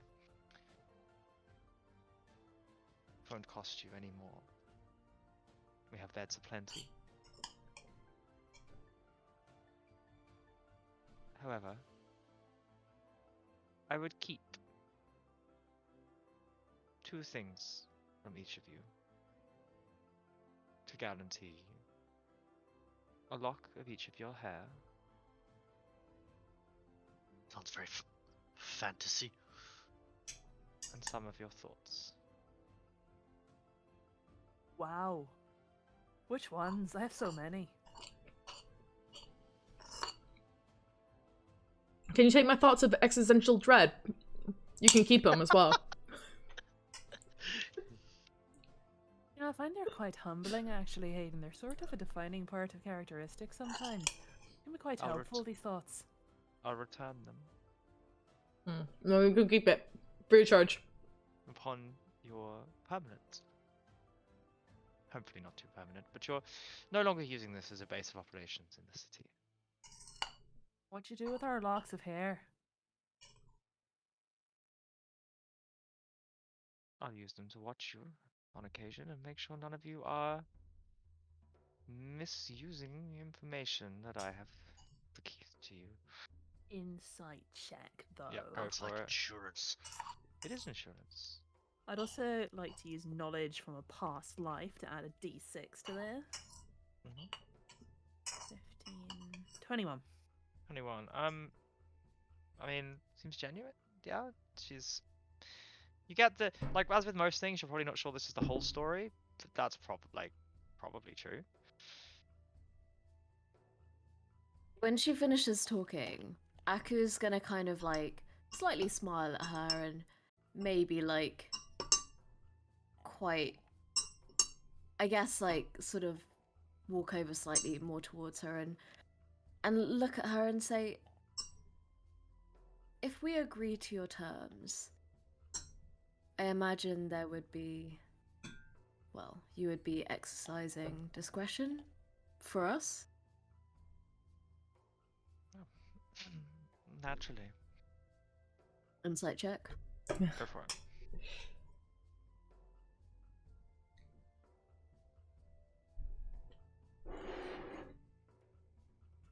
16. Wow, my highest roll in like 3 weeks. Og? So, you've seen that, like, clearly an information broker, information is bought and sold. You imagine some of the information you've told her, like, it's pretty smart. Some of the information is probably her to do with as she wishes. The rest, more of it though, probably since you've all kind of dropped the facade, might not be.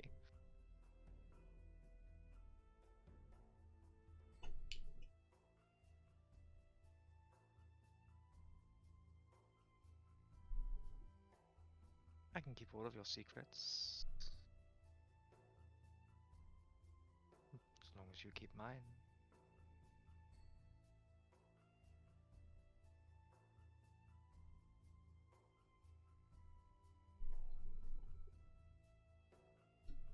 Is that a yes?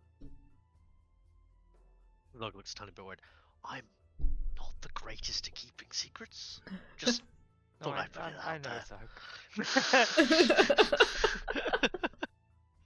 I just thought Just- before we agreed just to for- anything. Just for you, I- Zug, I can make it so that you are literally incapable of talking about secrets to anyone not in this room.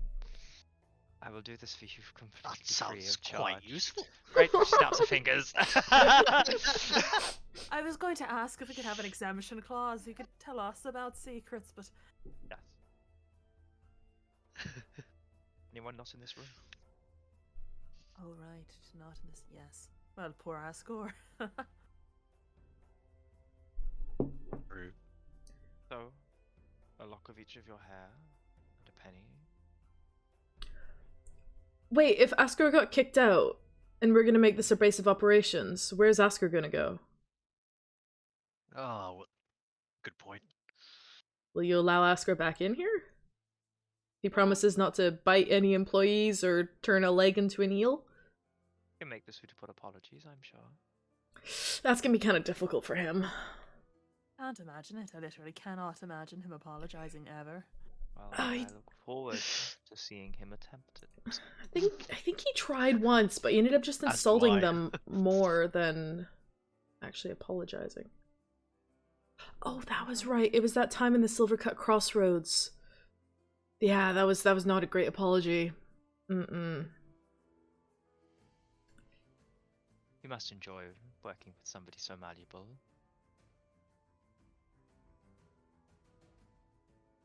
Who? Working with? No, we're friends, bound together by a sense of adventure and shared kinship. Smiles slightly. Bonds just gives his most charming smile, sparkly-eyed. Huh.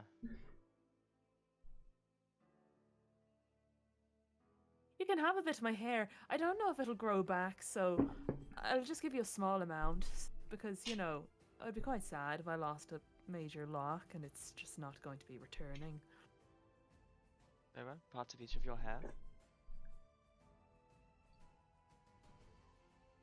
Kind of Sure. gives passes scissors. Oh, Go wild, and he'll just take off a tiny little bit with a shrug. Roll a d4 for me. A D4? For hair damage. No, this is the thought part. Oh. Oh, 1. 1. Okay, awesome. Hayden, you're giving hair. Could you roll a d4 for me? God, okay. Let me get my actual dice up for this. I feel like it's If important. all of you are giving locks of hair, you can all roll a d4. rolled a 4. 2. 2. Okay. This is how much Um, hair we're giving. No. Oh How no. much of our soul is leaving our bodies? Oh no, I've got 4 whole soul. Ah, so many. Is that- So much soul. Is Aku doing it? Yes. Yeah, I guess so. Yeah. Okay. I'm really happy about it.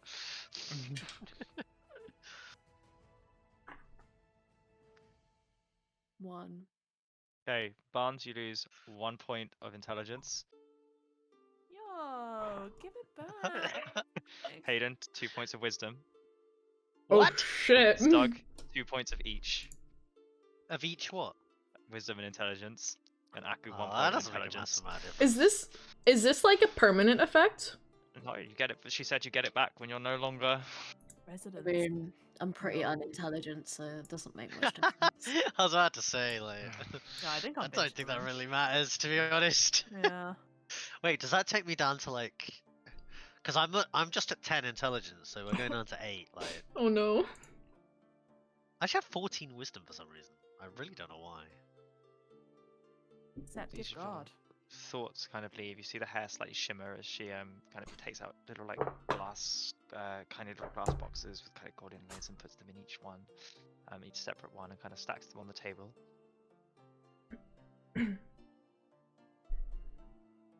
Somehow I feel that wasn't very wise of me. I don't think that's I my don't feel any different. smartest move. Oh, good for you. Huh? Is there anything you wanted to ask me? Any problem you want got rid of? Any information you have? Anything I can help with? We're just trying to help Ascor mostly. Is that all you're trying to achieve, Hayden? Helping your eel-legged, bitey friend? Yeah. Yep. That's all I'm here for. Just helping out my friends. Love my friends. Friends are great. Oh, you're so Sounds nice, Hayden. suspicious when you say that. Two responses. Well, I suspect that you all have a lot to reconvene over.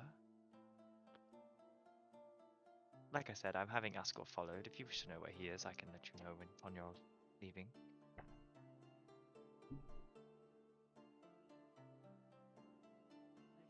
Cool. But Well, if you wouldn't mind following me, I can take you to your various rooms, please. great. She's Oh, gonna we take you get up another flight of rooms? stairs. These are not That quite is as the point, Sug. beautiful and huge as Look the like, rest you of know, them. after the previous place. It's quite the luxury. Real beds. Real beds. These are these are still large rooms, places you've not been saying before, but not quite luxurious as the ones that are low down. And you're each given your own separate room. Wow.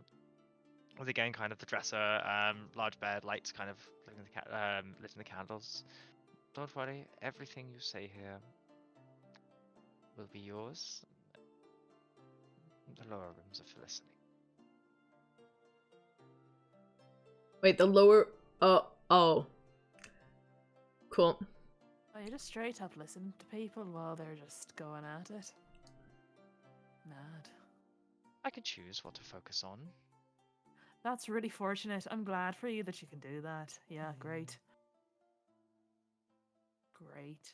Well, thank you for that really enlightening discussion and for taking bits of our souls. Enjoy the hair. Thanks for the haircut. Wait, what about souls? Your souls are all fine, bud. I'm Why being do you- melodramatic. Oh, Well, you had me worried for a second. until our nights are gathered again.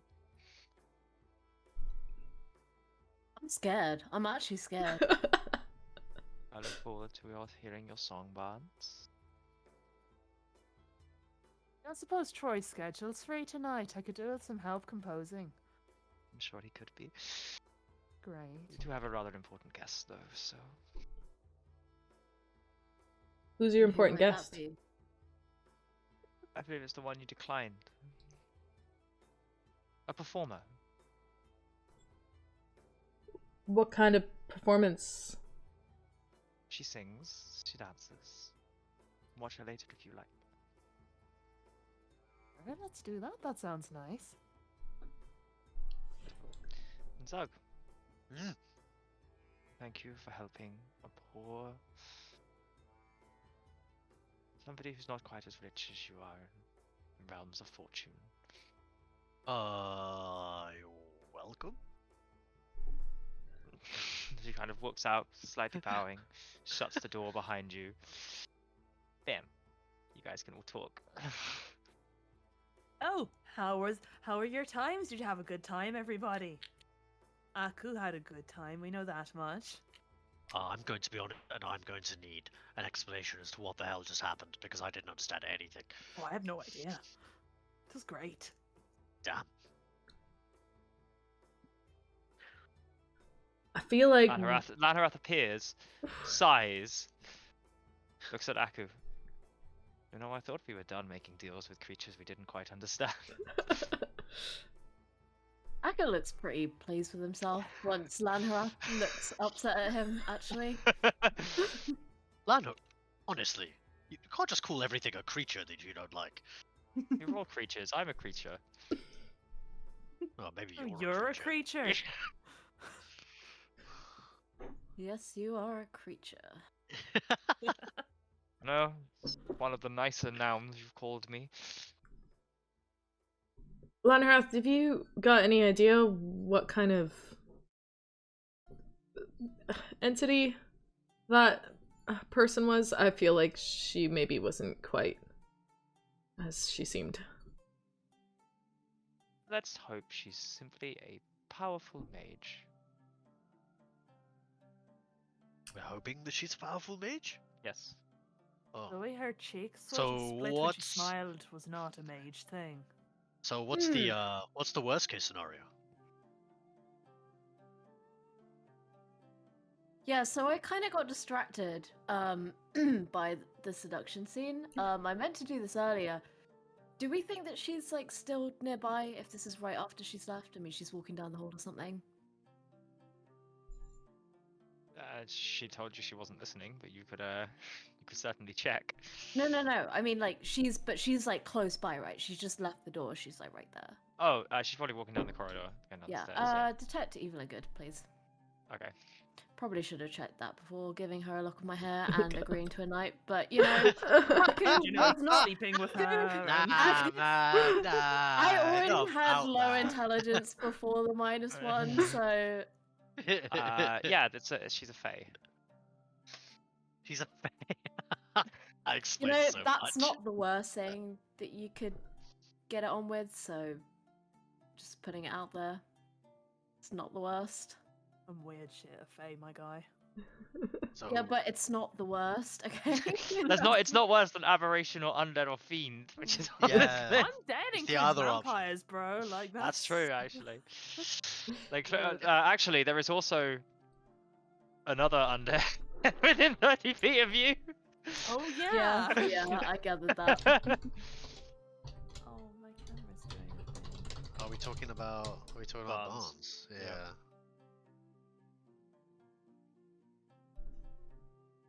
So, what do we make of it? What's our next steps? I actually think that worked out really well. We know so much stuff.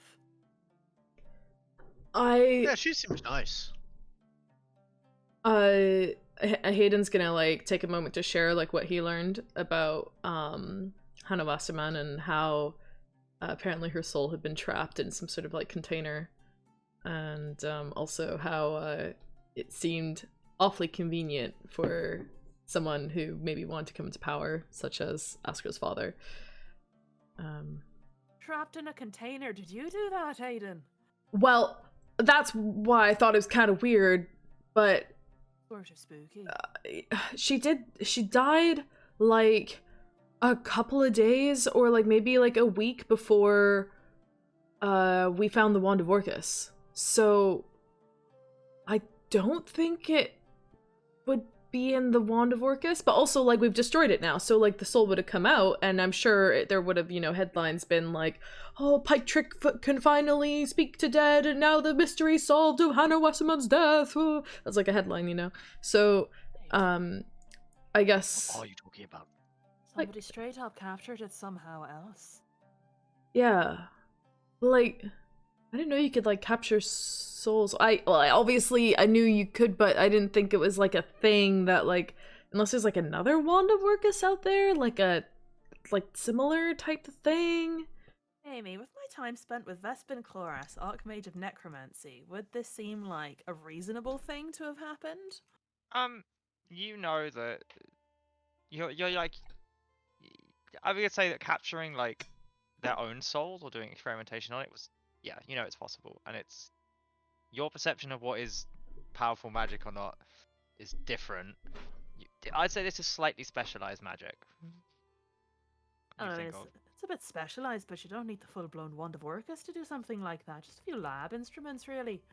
Okay, Soul but- Cage hero there, you know. it does take, a pretty significant part of planning to do something like that. Like, it's not just like I was breaking and entering and you were in the wrong place at the wrong time, so I stabbed you and I ran. Like, it's like a targeted.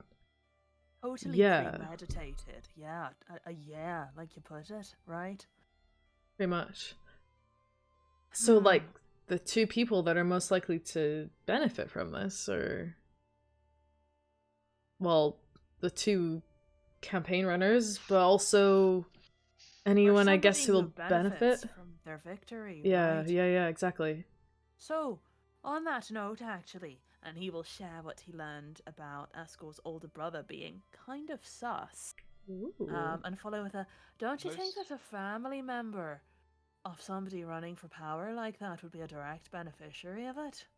Those of you who this is shared with, or who found the letter, which I think is all of you, will remember that the murder husband's orders came from Askel's brother, Siegfried. Shit, wait, did they? Yes, Oh. Thank you for reminding us, because I did not remember. Yo, we would not have remembered that. Thanks, from Dan. they were from the desk of Siegfried and blah blah blah blah blah. This Siegfried guy sounds like a right dickhead. Right, so he's the guy who sent the assassins after? Wow. I mean, considering how Ascor is, it's not really a massive surprise that his brother's like that, but It does mean that he knows and that he's in on the plan with the doppelganger, so he is at the least in league with his own father in furthering interests, doppelgangering, falsifying his own brother. Keeping him out of the way, right? Permanently. Yeah. So he sounds super suspicious. And Troy said that he comes here sometimes if we're lucky. Maybe we could catch him in the Wait, act. Ascor's brother comes here He sometimes? did say that. Rarely, uncommonly, but Huh. maybe we could lure him here, sort of trap him. Kidnap him in a brothel. Imagine it. Get What, him in the like- mood, sort of inspire him, and then I don't lure think we'll him have in. to lure many people here. I think Honey they probably come pot here it. by themselves. What, like, are you saying, like, one of us, like, pretends to be, like, one of the brothel workers, and then, like, we get alone in a room with Ascor's brother, and then we're like, ha, gotcha! You're in handcuffs already, stay in them. I don't know, I just really want to have a showdown in a brothel. It just sounds so cool. I mean, it's maybe not the most efficient way to do it, but we should definitely investigate him at the very least and try and get him somewhere where his guard will be down. Like a brothel. Right, exactly. Oh. Zug, you're so smart. Where did that come from? You're a genius. I don't know. You know, I feel like I'm even smarter than I was before I gave her that. Right, you're really saving it. Ah, what would we do without you, Zug? Probably So, die. okay, so we're suspicious. Oh, yeah, probably. Yeah. So we're suspicious of Siegfried. Potentially the other side of the campaign. I mean, Miss Veronica didn't seem to know very much about her, so maybe questionable, but we don't really care, right? We just want to know about Ascor's family. Who wins an election is sort of by the by.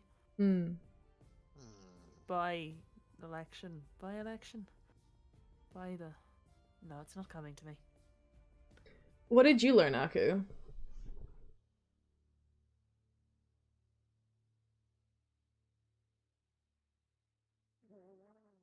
Wait, are you muted? I think you've got a little light on your... Yeah. I mean, Aku kind of like explains like vaguely what Veronica had said to him, but he very much comes across as like he probably wasn't paying that much attention. Maybe quite distracted. Not much useful information aside from the fact that yeah, the information about Askel's family and stuff. I don't think Aku got much unique information because she kind of tried to drop the facade immediately and then went to sexy time. Is that what we're calling it these days? Sexy time, whoa. Add that one to Urban Dictionary. That's what I learned That about. was deleted off Urban Dictionary like 3 decades ago. I saw to it personally. I mean, there's also Asgor's childhood friend, Alfred Clear Eyes. Maybe I don't know what would do with him other than have an ally, though. If he found out that the current Asgore is a fake Asgore, he might be outraged for his friend. Maybe if we could take our Asgore, they could do some rich person fun things together, and some influence could appear. I don't know. Do we know anything else about Alfred? He's the son of the Master of Development, I think. So much learning in the last 3 or 4 hours. They were inseparable, they were not dating. I think that's all I got. I did go to boarding school together. I mean, anything goes in boarding school. And out in the Alabaster Lyceum, Cloudtop District, that sort of place. I'm just sort of spouting words in the hope that one of you recognize something. I mean, I know these places. Cool. Shall we consult the map? Let's do it. Have a look here. So Cloudtop District. So right now, Jamie, where are we again right now? In the city? You guys in the central district, close to the Cloudtop district, but not quite there. Near where you've been told the rally will be happening yesterday. Oh, okay. So the rally's happening in the central district, in the central promenade? Basically on the barrier between the Cloud district and in the central gate between the Cloud district and the central district. Kind of around. Yes, guys, I've got it. What? We're going to the rally. We're going to assume Siegfried will be there. I'll sing an advertisement song for this brothel and really get it in his mind that he wants to come to this brothel. And I'll do my charming thing. Did you know when I sing and do magic and music, I can just make them fall in love with me? I did it earlier. But anyway, I'll do it to Siegfried while we're at the rally, and then he'll come to the brothel and then we'll kidnap him or something. That's actually a pretty good I idea. was with you until that last bit. Well, kidnap him, extract him for information, I don't know. Slit his throat and put him in a river, whatever you do in this situation. I'm not sure. Excuse me? I don't know, I'm just ideating. No idea is a bad idea in an ideation session, did you know? That was just murder, though. How's that gonna help us? Somehow. We're workshopping, it's a process. I think we should hold off on murder for as long as we can. Right. Just because we don't really have anyone here who can talk to the body once it's dead. Right, that's a problem, right? Yeah. Yeah. So we kind of need to talk to him when he's still alive. I could ask Vespin how to trap his soul, and then we could sort of have it for questioning. Speaking of Maybe Vespin, we'll stay away from that. Yes. have you heard from his keepers at all? No, but I was thinking I'd bring him back a hat from Emon. Do you think, Maybe a mug for Asik and Roman. You know, like an I Love Emon mug. I think that's very thoughtful of you, Barnes. Right, they can have it on their desks while they're talking about magic and stuff.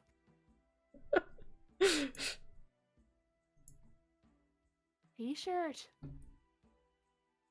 I'm not sure. I'll go to the souvenir shop and bring them back something nice. I do need to go back soon enough, but... Well, his eyes kind of dot over to Aku. There's something we need to do first, before all of that. I'll find you later, maybe, on that front, but, yeah, I don't know. I assume Vaspin's alright. Presumably. Aku's just looking stressed. Nothing new. Mood. Lance is pretty high insight, so he probably catches that and he goes, oh, don't worry, it'll be something that you like. Exclusively something that you like. You don't really need to give anything in exchange, or... I'll talk to you later.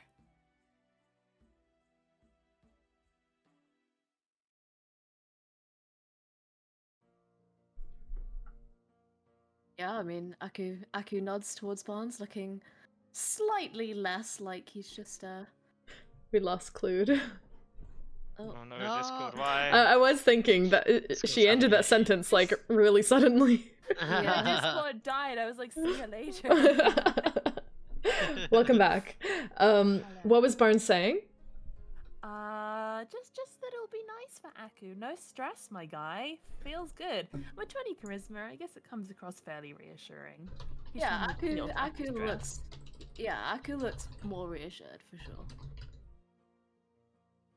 Ah, well, that's that. We'll talk about that later. Cannot wait. For the time being, how'd you feel about a performance from someone special, did she say? Oh, the singer that's here? Right. Kick back, have a nice evening. If our plan is for the rally tomorrow, then we have an afternoon and evening to sort of... I mean, I imagine you guys are probably done for the day, but to be honest, I just talked with Troy, so... You know, Yeah, sounds good. performances... Maybe doing we'll whatever. overhear some more gossip downstairs when we're watching the performance. Maybe Siegfried will just show up and we can just kidnap him there and then. That would be really convenient. That would be so great. That would just be Whoever's in almost like it was charge. written. Right, almost as though there was somebody in charge of this whole shebang. Planning Whoever's everything. friends. Right, an arbiter of fate sort of Yeah. character. Like a game master type. Right. Right, imagine Shit. our lives are one giant dungeon and he's just the master. Can all Right. roll wisdom saving throw. No, you just Are we all focus taking on damage for this breaking the fourth wall? Yeah, absolutely. Random bricks fall on you. Oh no! Alright, are we gonna head downstairs? Free afternoon. Okay. Where are you guys off to? Sorry, if you've got afternoon. Are you just going down to the bar, or are you going outside? We're vibing. Can we treat this as a bit of downtime and time to Yes. do things? Absolutely. What have If you we want to, until Marion performs? absolutely. I mean, the nameless traveler. Yes, the nameless trap. No, she's been named. You can all take downtime in the barn. Sorry, in the barn. In the bar. Hello? Uh, I thought this was a stylish establishment. Is there anything anyone particularly wants to achieve? Or would sneak out to do, or talk to anybody about, or clarify? Well, I would sidle up to Aku at some point, Ooh. but you know, that can happen anytime, so if people want to go out and do stuff. I'm not picky. Hayden or Zug? I mean, Zug's still, like, you know, in disguise. And he hasn't really got the capacity to make a plan. Like he didn't beforehand, and now he definitely doesn't. Fair He's enough, just fair enough. following people. Yeah, I think Hayden might slip out of the brothel at some point. Okay. And I think he's going to probably try to hit up a couple of his information networks just to try to get some information, see if he can overhear any gossip around his own situation, and also the situation for the rest of the boys, to see if there's any clasp murmurings of people being aware that Aku and Zug and him are back in town, or if there's any other talk about, you know, assassins being sent after them or them being tracked, etc. He'll be in disguise while he's kind of seeking information, I think.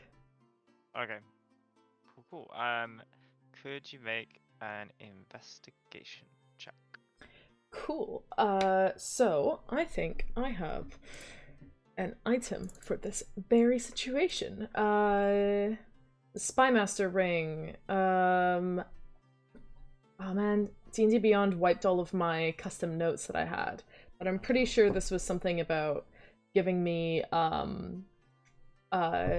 an advantage on like investigation checks or something. But I'll just do a regular investigation. It's fine. I've got expertise, so how bad can it be? Oh, that's a 31. 31. Okay. Expertly, with your disguise on, you know which bars to go to, which places that kind of people meet, where people get hired. And with that role as well, you do a pretty good job of not being followed or being uncovered. You don't really engage because you're still not quite sure about your status, but you go to places where people might go and have a drink in the afternoon or talk about that. And your name isn't mentioned in any of these places. You kind of hear about whether or not there's been goings on. A lot of the talk is similar to what you've seen kind of around about the election and everything and how to make profit. You do learn that apparently some groups have been hired as security, although none of the class groups seem to have been deliberately avoided for that. For the rally tomorrow, you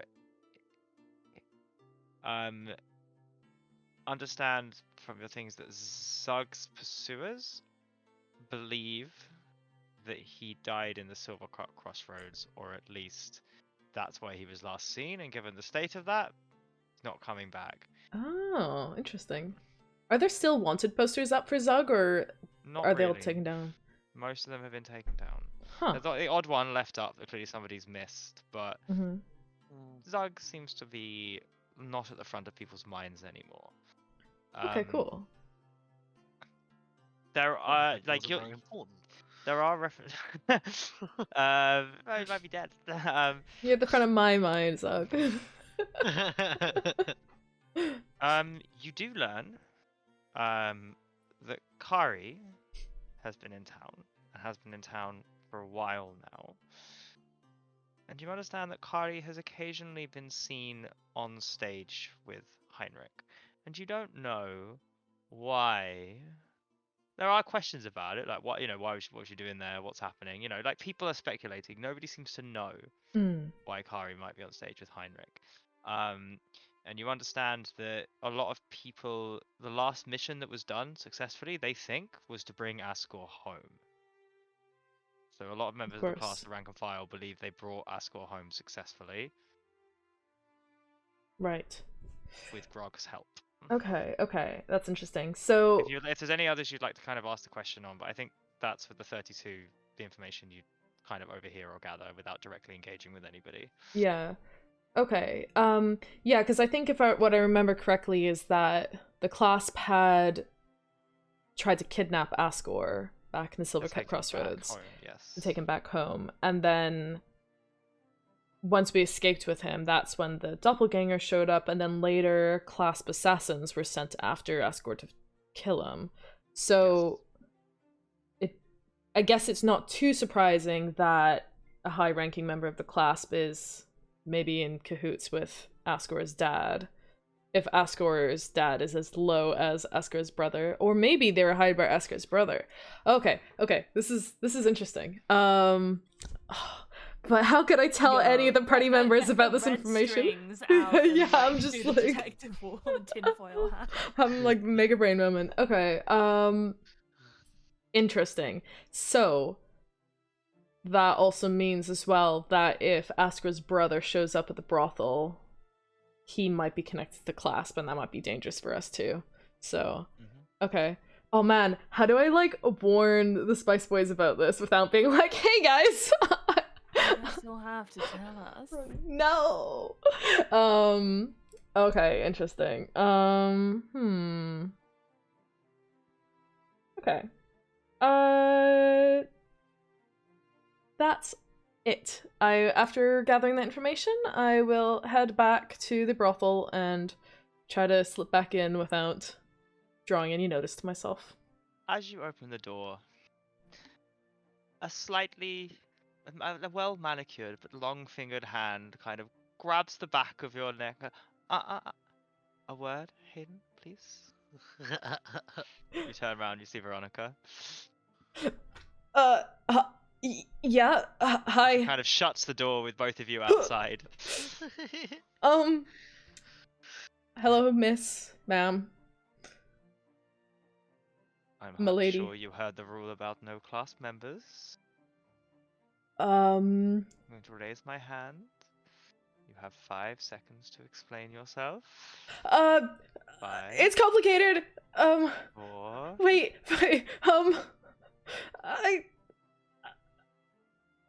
I can help you with questions. I'm Do your friends know? no, Are you working for them right now? no, Are you friends with the clasp or know that they are working for the clasp in any way? no. In fact, they're actually wanted by the clasp.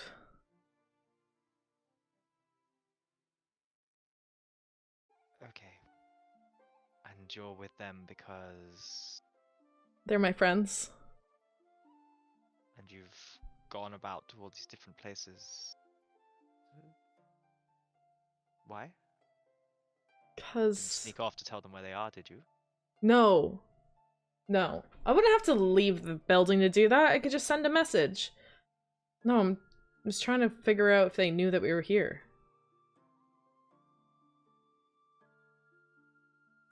Oh, the tangled webs we weave. And she just opens the door. You're not gonna tell them, are you? No. It's so much more fascinating to watch. Also, I tell those two from earlier, I tried to keep my wristband on for a reason. We're very thorough. Yeah, well, maybe they should keep their hands to themselves a I bit really more. don't think it's that type of place. You said you're both welcome back whenever you wish. They're very pleasant, thank you. He kind of storms off. Okay. Those of you see Hayden walking back in.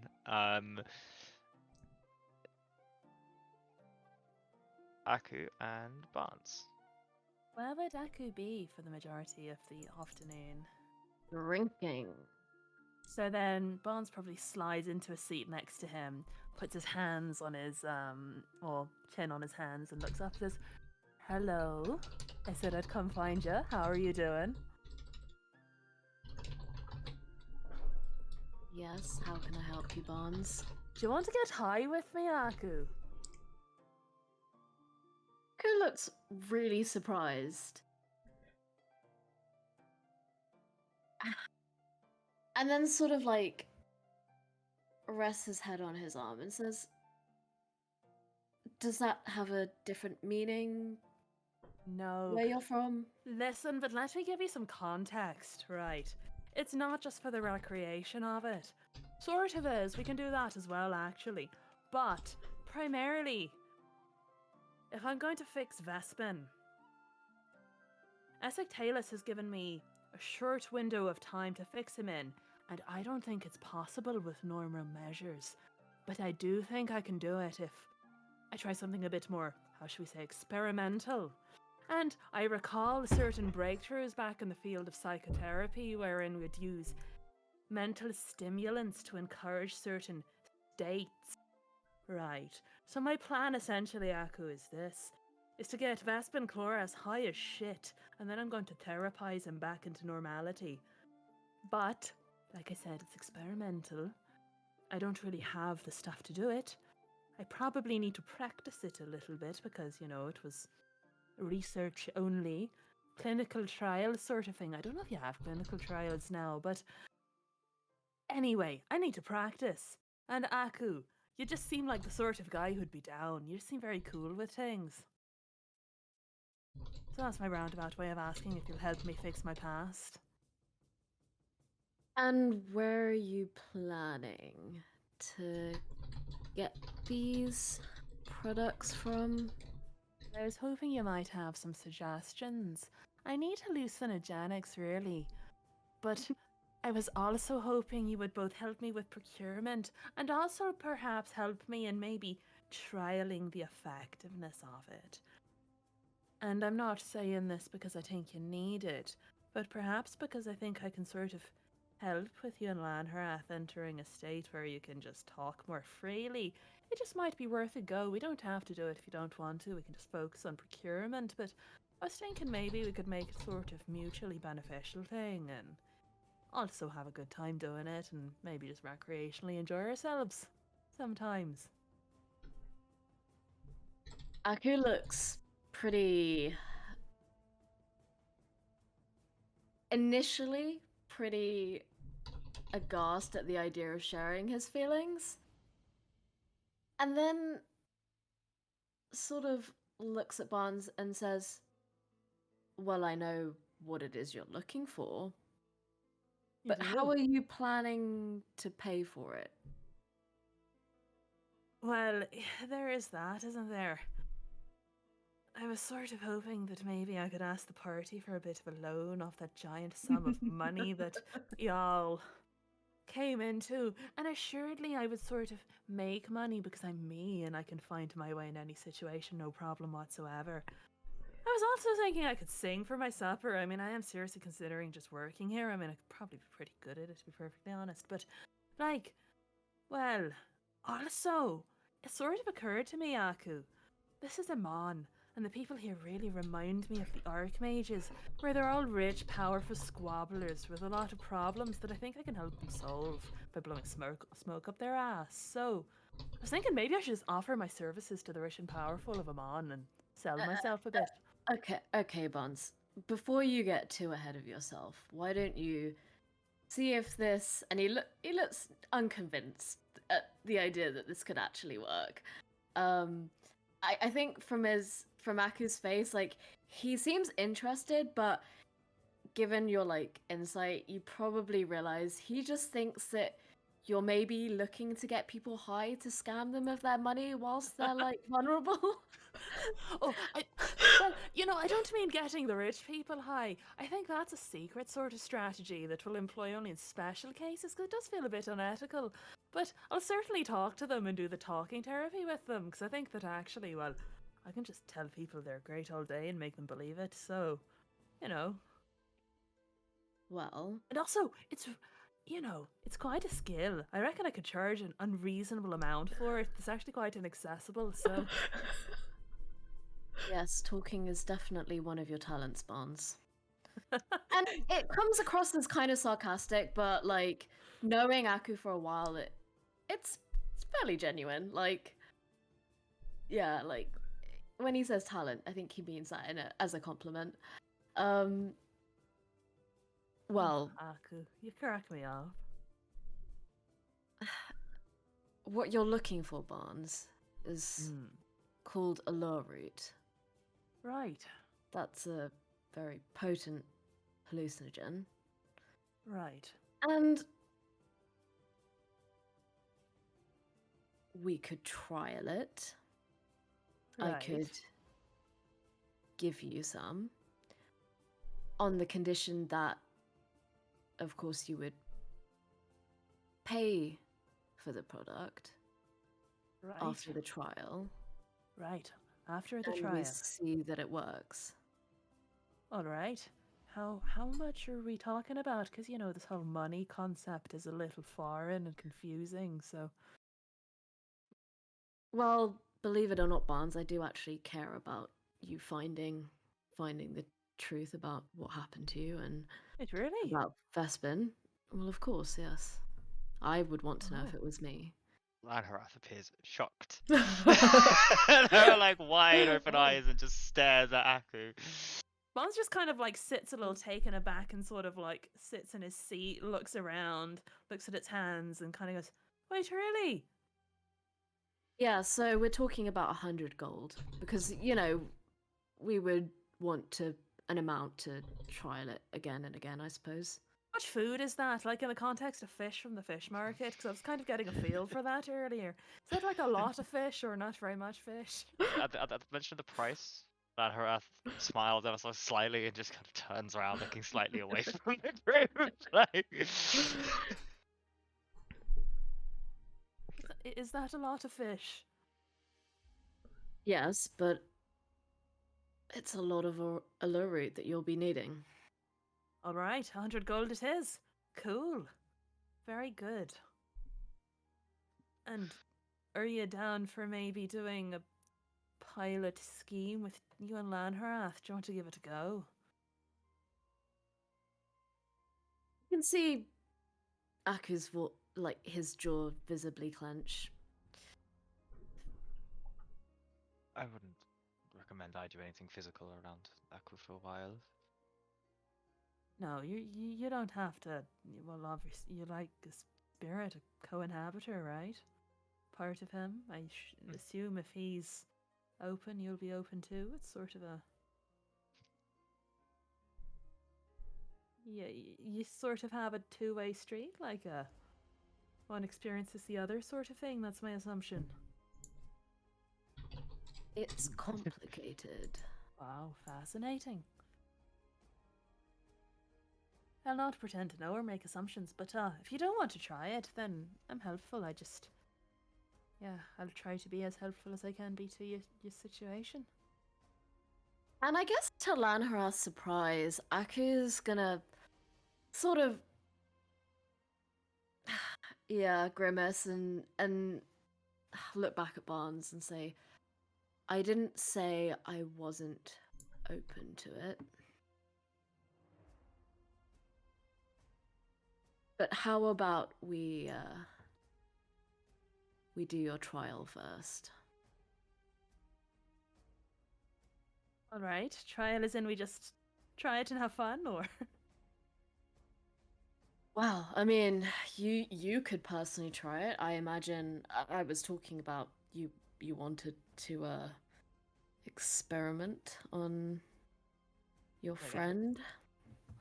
Right. Well, with Vespin, he's probably in a delicate situation. So anything I take to Vespin, I want to have tried elsewhere first, just because he's, sort of completely insane, absolutely nuts, a hard case, a babbling sort of waste shell of a man.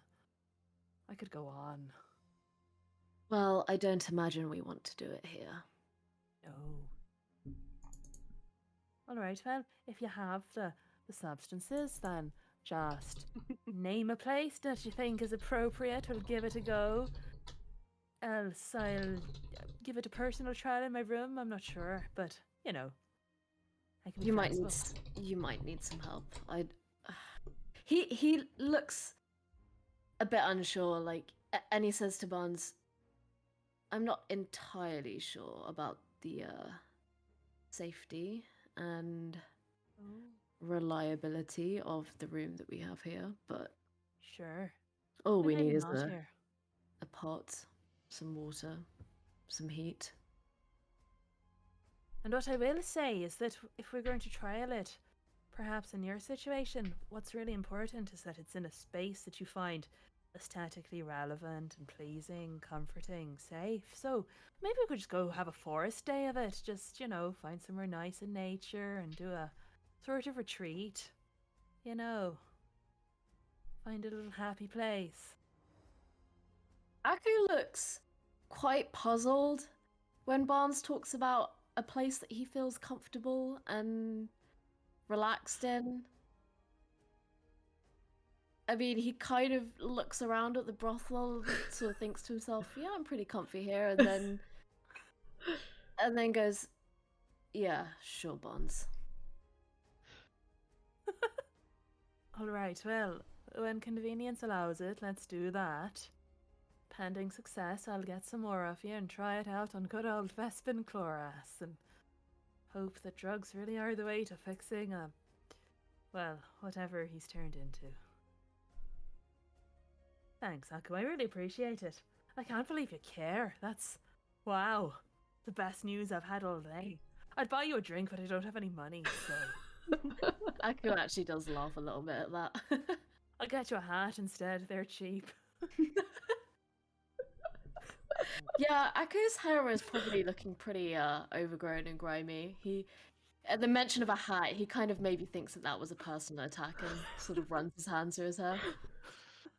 Oh, it's not anything on you. I mean, I'm wearing a hat and I think my hair's pretty nice. Should I take this off? It's a bit dorky, isn't it? Nobody else is wearing these. I'm swearing that. I would say, Barnes, if we're trying not to draw attention to ourselves, the hat might need to go. And he, claps Barnes pretty firmly on the back. Yeah, I'll keep this one for Vespin.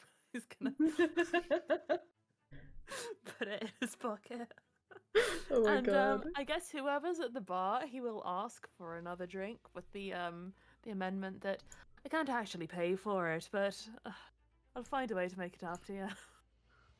Wait, he says that to the barkeeper? Yeah. As soon as he picks up the drink and goes to leave, Aku just like puts down a few coins at the bartender. Bartender Troy isn't there at the moment. Yeah, he looks like a slightly confused cock look, and then nods at Aku and odd place to ring a date, but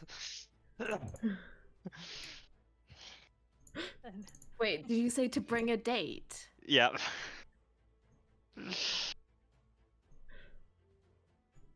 You know.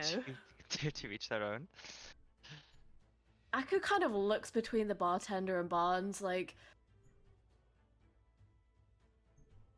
and he narrows his eyes and shakes his head. Like, I think Aku is probably like quite uncomfortable that Barnes is in a place like this to begin with, considering how like naive he seems to be in our world. So the fact that the bartender is making assumptions, he doesn't say anything. He just narrows his eyes. I think the show should begin soon. So Hayden gets back fairly soon after that. Hayden, as you sneak in. Wait, one you wanna second. Just before we talk to move anybody? on, Yes. I just want to quickly show anyone watching what Barnes's hat looks like as Clue drew it the other day. Not this. So for anyone who missed the last episode, Barnes went full tourist as soon as we arrived in Emon and went and bought an I Love Emon hat, and has been basically doing the D&D equivalent of taking selfies in front of all of the local landmarks. I can't It's believe great. you've done this. Anyway, Jamie, sorry, what were you saying? I was gonna say, Hayden, upon returning back, did you want to talk to the group about anything before the show starts? Yeah, for sure. The conversation that Barnes and Aku are having about scoring the drugs to do the therapy, are they having that conversation privately, or would they have cared if Zug or Hayden were nearby and listening in? I mean, you can't. It's Aku can't say anything. Oh, of course, you're right. From Yeah. Barnes' side, he was talking keep forgetting. at Aku, right? Like, he's probably Yeah. pretty chill about things. The whole vibe from Barnes is that he really just does not give a shit, really, about anything, because he just feels like he has nothing to lose whatsoever. So he's pretty comfortable just going along with the ride, just happily talking about drug therapy at the bar. Yeah. If Hayden and Zog were around, he'd be like, yeah, man, hey, I'm talking about my plan to save Vespin with drugs. We get Cool. it. All right. Well, in the interest of simplicity, Hayden arrives at the tail end of the one-sided conversation as you're kind of wrapping things up, and he'll just drop into a bar stool next to you guys and be like, "Hey guys, what you talking about?" Hey, Hayden. You got hey included in your name, so it's, yeah. Hey, Hayden. You know what? I've actually never heard that one I before. bet you have. You've definitely heard that. Yeah, before. I'm fucking sick Yeah, of it, man. 100% all the time. I'm so sorry. Literally, yeah. My You've got apologies. Barn in your name, so Hay and Barnes kind of goes together, huh? Hit the hay in the barn. Yeah, pretty much. Wow. Yeah, no. Well, we were talking about drugs, Hayden. What about you? Where did you go this afternoon? Oh, what kind of drugs are you talking about? Anything The fun? route. Yeah. I'm going to get Vespin high as shit to fix him. Sounds fun. Hayden just hears. You watch yourself, Hayden. After Hayden passed out pretty inelegantly last time. Hayden That's glances fun. over at Aku. I know you're not going to believe me, but I swear I'd normally handle it way better than that. Like, so much better. I'll prove it to you. I handle it way Hayden, better. do you want What? to be my pilot study? Do you have any feelings you want to get out there into the world? I don't have feelings. What are you talking You about? do. Don't be silly. You're the most delicate little flower I've ever met. What are you talking about? That's ridiculous. Feelings ooze out of you. You're just a little bundle of emotion. I don't know what you're talking about, but I'll never say no to free drugs. All right, well, welcome to my pilot study. Cool. I'll ask you to sign a contract, but I don't have any paper or lawyer to help me draft it, but you won't die, so welcome. Good enough. Great. Can't wait. Zug. I'm going to write a book about this. Another one.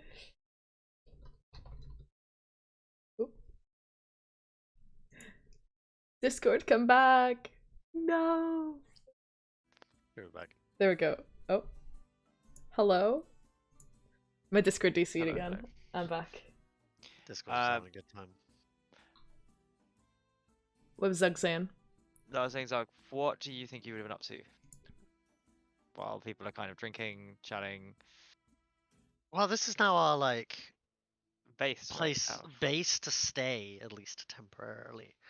So I imagine Zug would be wandering around. I mean, he probably would have like at some point asked where the other security guy got the meat dumpling that he offered him in an attempt to find out where the food comes from. Yeah, absolutely. So one of the rooms on the base floor, other than the main ballroom, is at this point it's kind of a restaurant. But there aren't many people there as the show's about to start or will be starting soon. Mhm. But you can kind of smell um, flavors kind of wafting out, and kind of the occasional sound like pots and pans or like fire crackling. There's clearly a kitchen further back if Mhm. but Zug wanted to go and ask for some food. Absolutely. Like that's no question. In fact, let me check something. Zug and food is like my favorite roleplay moments. Okay, This all is right. my all right. favorite side arc. Yes. So Zug, I don't know how he's managed to procure it, but according to my sheet, he still has about 72 gold, which is quite a lot. So I reckon he should be able to buy a decent amount of food. Like he'd turn up. Like I always forget contextually because we've got like shit tons of money and then we've like lost it and then we gained it again. and then guys we lost have- it. How much is 72 gold in Emon? Like obviously that's probably quite a lot for a It's security quite a few guard. weeks' wages, yeah. Yeah, it's like a decent amount, right? Yeah, Like it's absolutely. yeah. And like what was the most we ever had? We had like 2,000 at one point, right? Yeah, you guys have a lot of money now. It's just Yeah, I know that exactly. you guys have split it out. You're kind of keeping it all as party gold for now. Yeah, which is exactly. unwise. So I guess Zug would just kind of sit down at the table, like, or at a table, and like order something, and then just be quite blasé about like the prices and paying for it. Okay. Like he's kind of like unfazed by the fact that things might be relatively expensive. I imagine at this up Yeah. class. Absolutely. So we've ordered around with the menu brought out is initially some elk and venison jerky. So he actually tries to sit back and look a little bit fancy because he's at Yes. like a fancy restaurant by himself. And he just kind of sits in the corner, like by himself. He's looking at the menu. He's got this huge stupid hat on. Like really built wizard. Like it's kind of a really strange look. And he kind of looks at the menu and he looks down and he goes, I'll have. And then he starts listing off all of the stars. Like he goes to the end of them and goes, to begin. Yes. And there's like 5 stars. Like, please. Of course, it, like comes back with kind of little wrapped like kind of sweet puddingy things. As I said, elk and venison jerky, kind of cured wild boar that's been served with bread with some cheese, some kind of pickled salad thing, and some soup which gets brought out, and all of these are kind of arrayed before you in a certain line, and as each one of them is kind of a little dash of powder that gets dropped over each of them, that kind of sparkles as it hits the each of the food. It's like the salt-based shit going. Yeah, like salt-based shit's going on. Hey, he just starts enjoying his meal. Like, he's having a good Could you time. make Yeah. a wisdom saving throw for me? Oh, for God's sakes. A wisdom saving throw. I got a 6. Okay. This is it's incredible. This food it is Just to die amazing. for. You just like all He's sense of devouring time it. just devouring it. You have disadvantage on wisdom saving throws for the next 24 hours. I mean, what's new? Let's go. The food is that good. And after some time, the other guard kind of comes and sits with you. Oh, that looks good. Calls the waiter over. It is. Oh, you should order some. The same, please. I'm sorry about earlier. Oh, it's fine. It's fine. I know the way is it a kind of establishment that takes payment at the end? Because Zug would have just kind of waved it off. As, Yeah, like, yeah, it's not a absolutely, yeah. tab. Okay, fine. Yeah, that's fine. We'll get that together. Either way, like he would have offered to pay at this point. but like very kind of just like. So add it to my tab. I'm gonna try everything on this menu. This looks amazing. We're staying here for a while. Oh, well, that's good. It kind of gets a bit boring around here. Maybe make it more interesting. So Do you spar? Do you want to go outside and spar? Have you eaten? He just made a meathead friend. Yeah. So 2 meatheads. He's got like food in his mouth. Like, spar? what do you mean spar? Oh, like kind of fight, but not really. Like you're not trying to hurt each other, but someone wins.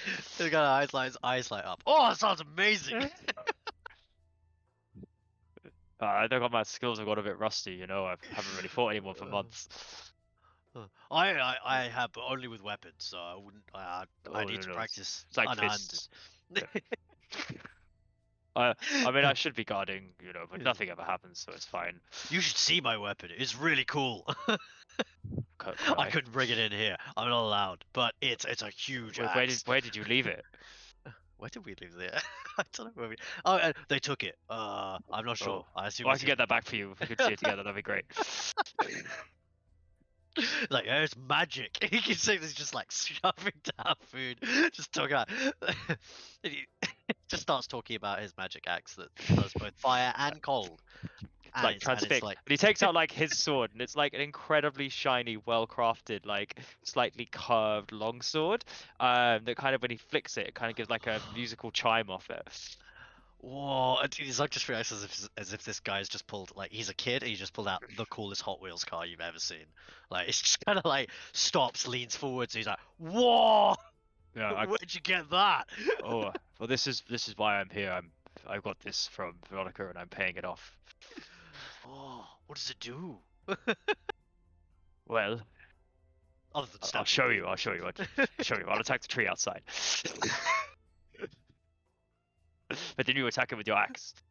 You gotta go so he gets it. He goes, wait, hold this table and don't throw the food away. I'm coming back. He gets Those of you to go hit a tree. Yeah, those of you see Zug and this like burly guard both running outside as you get told to, could everybody please take their seats?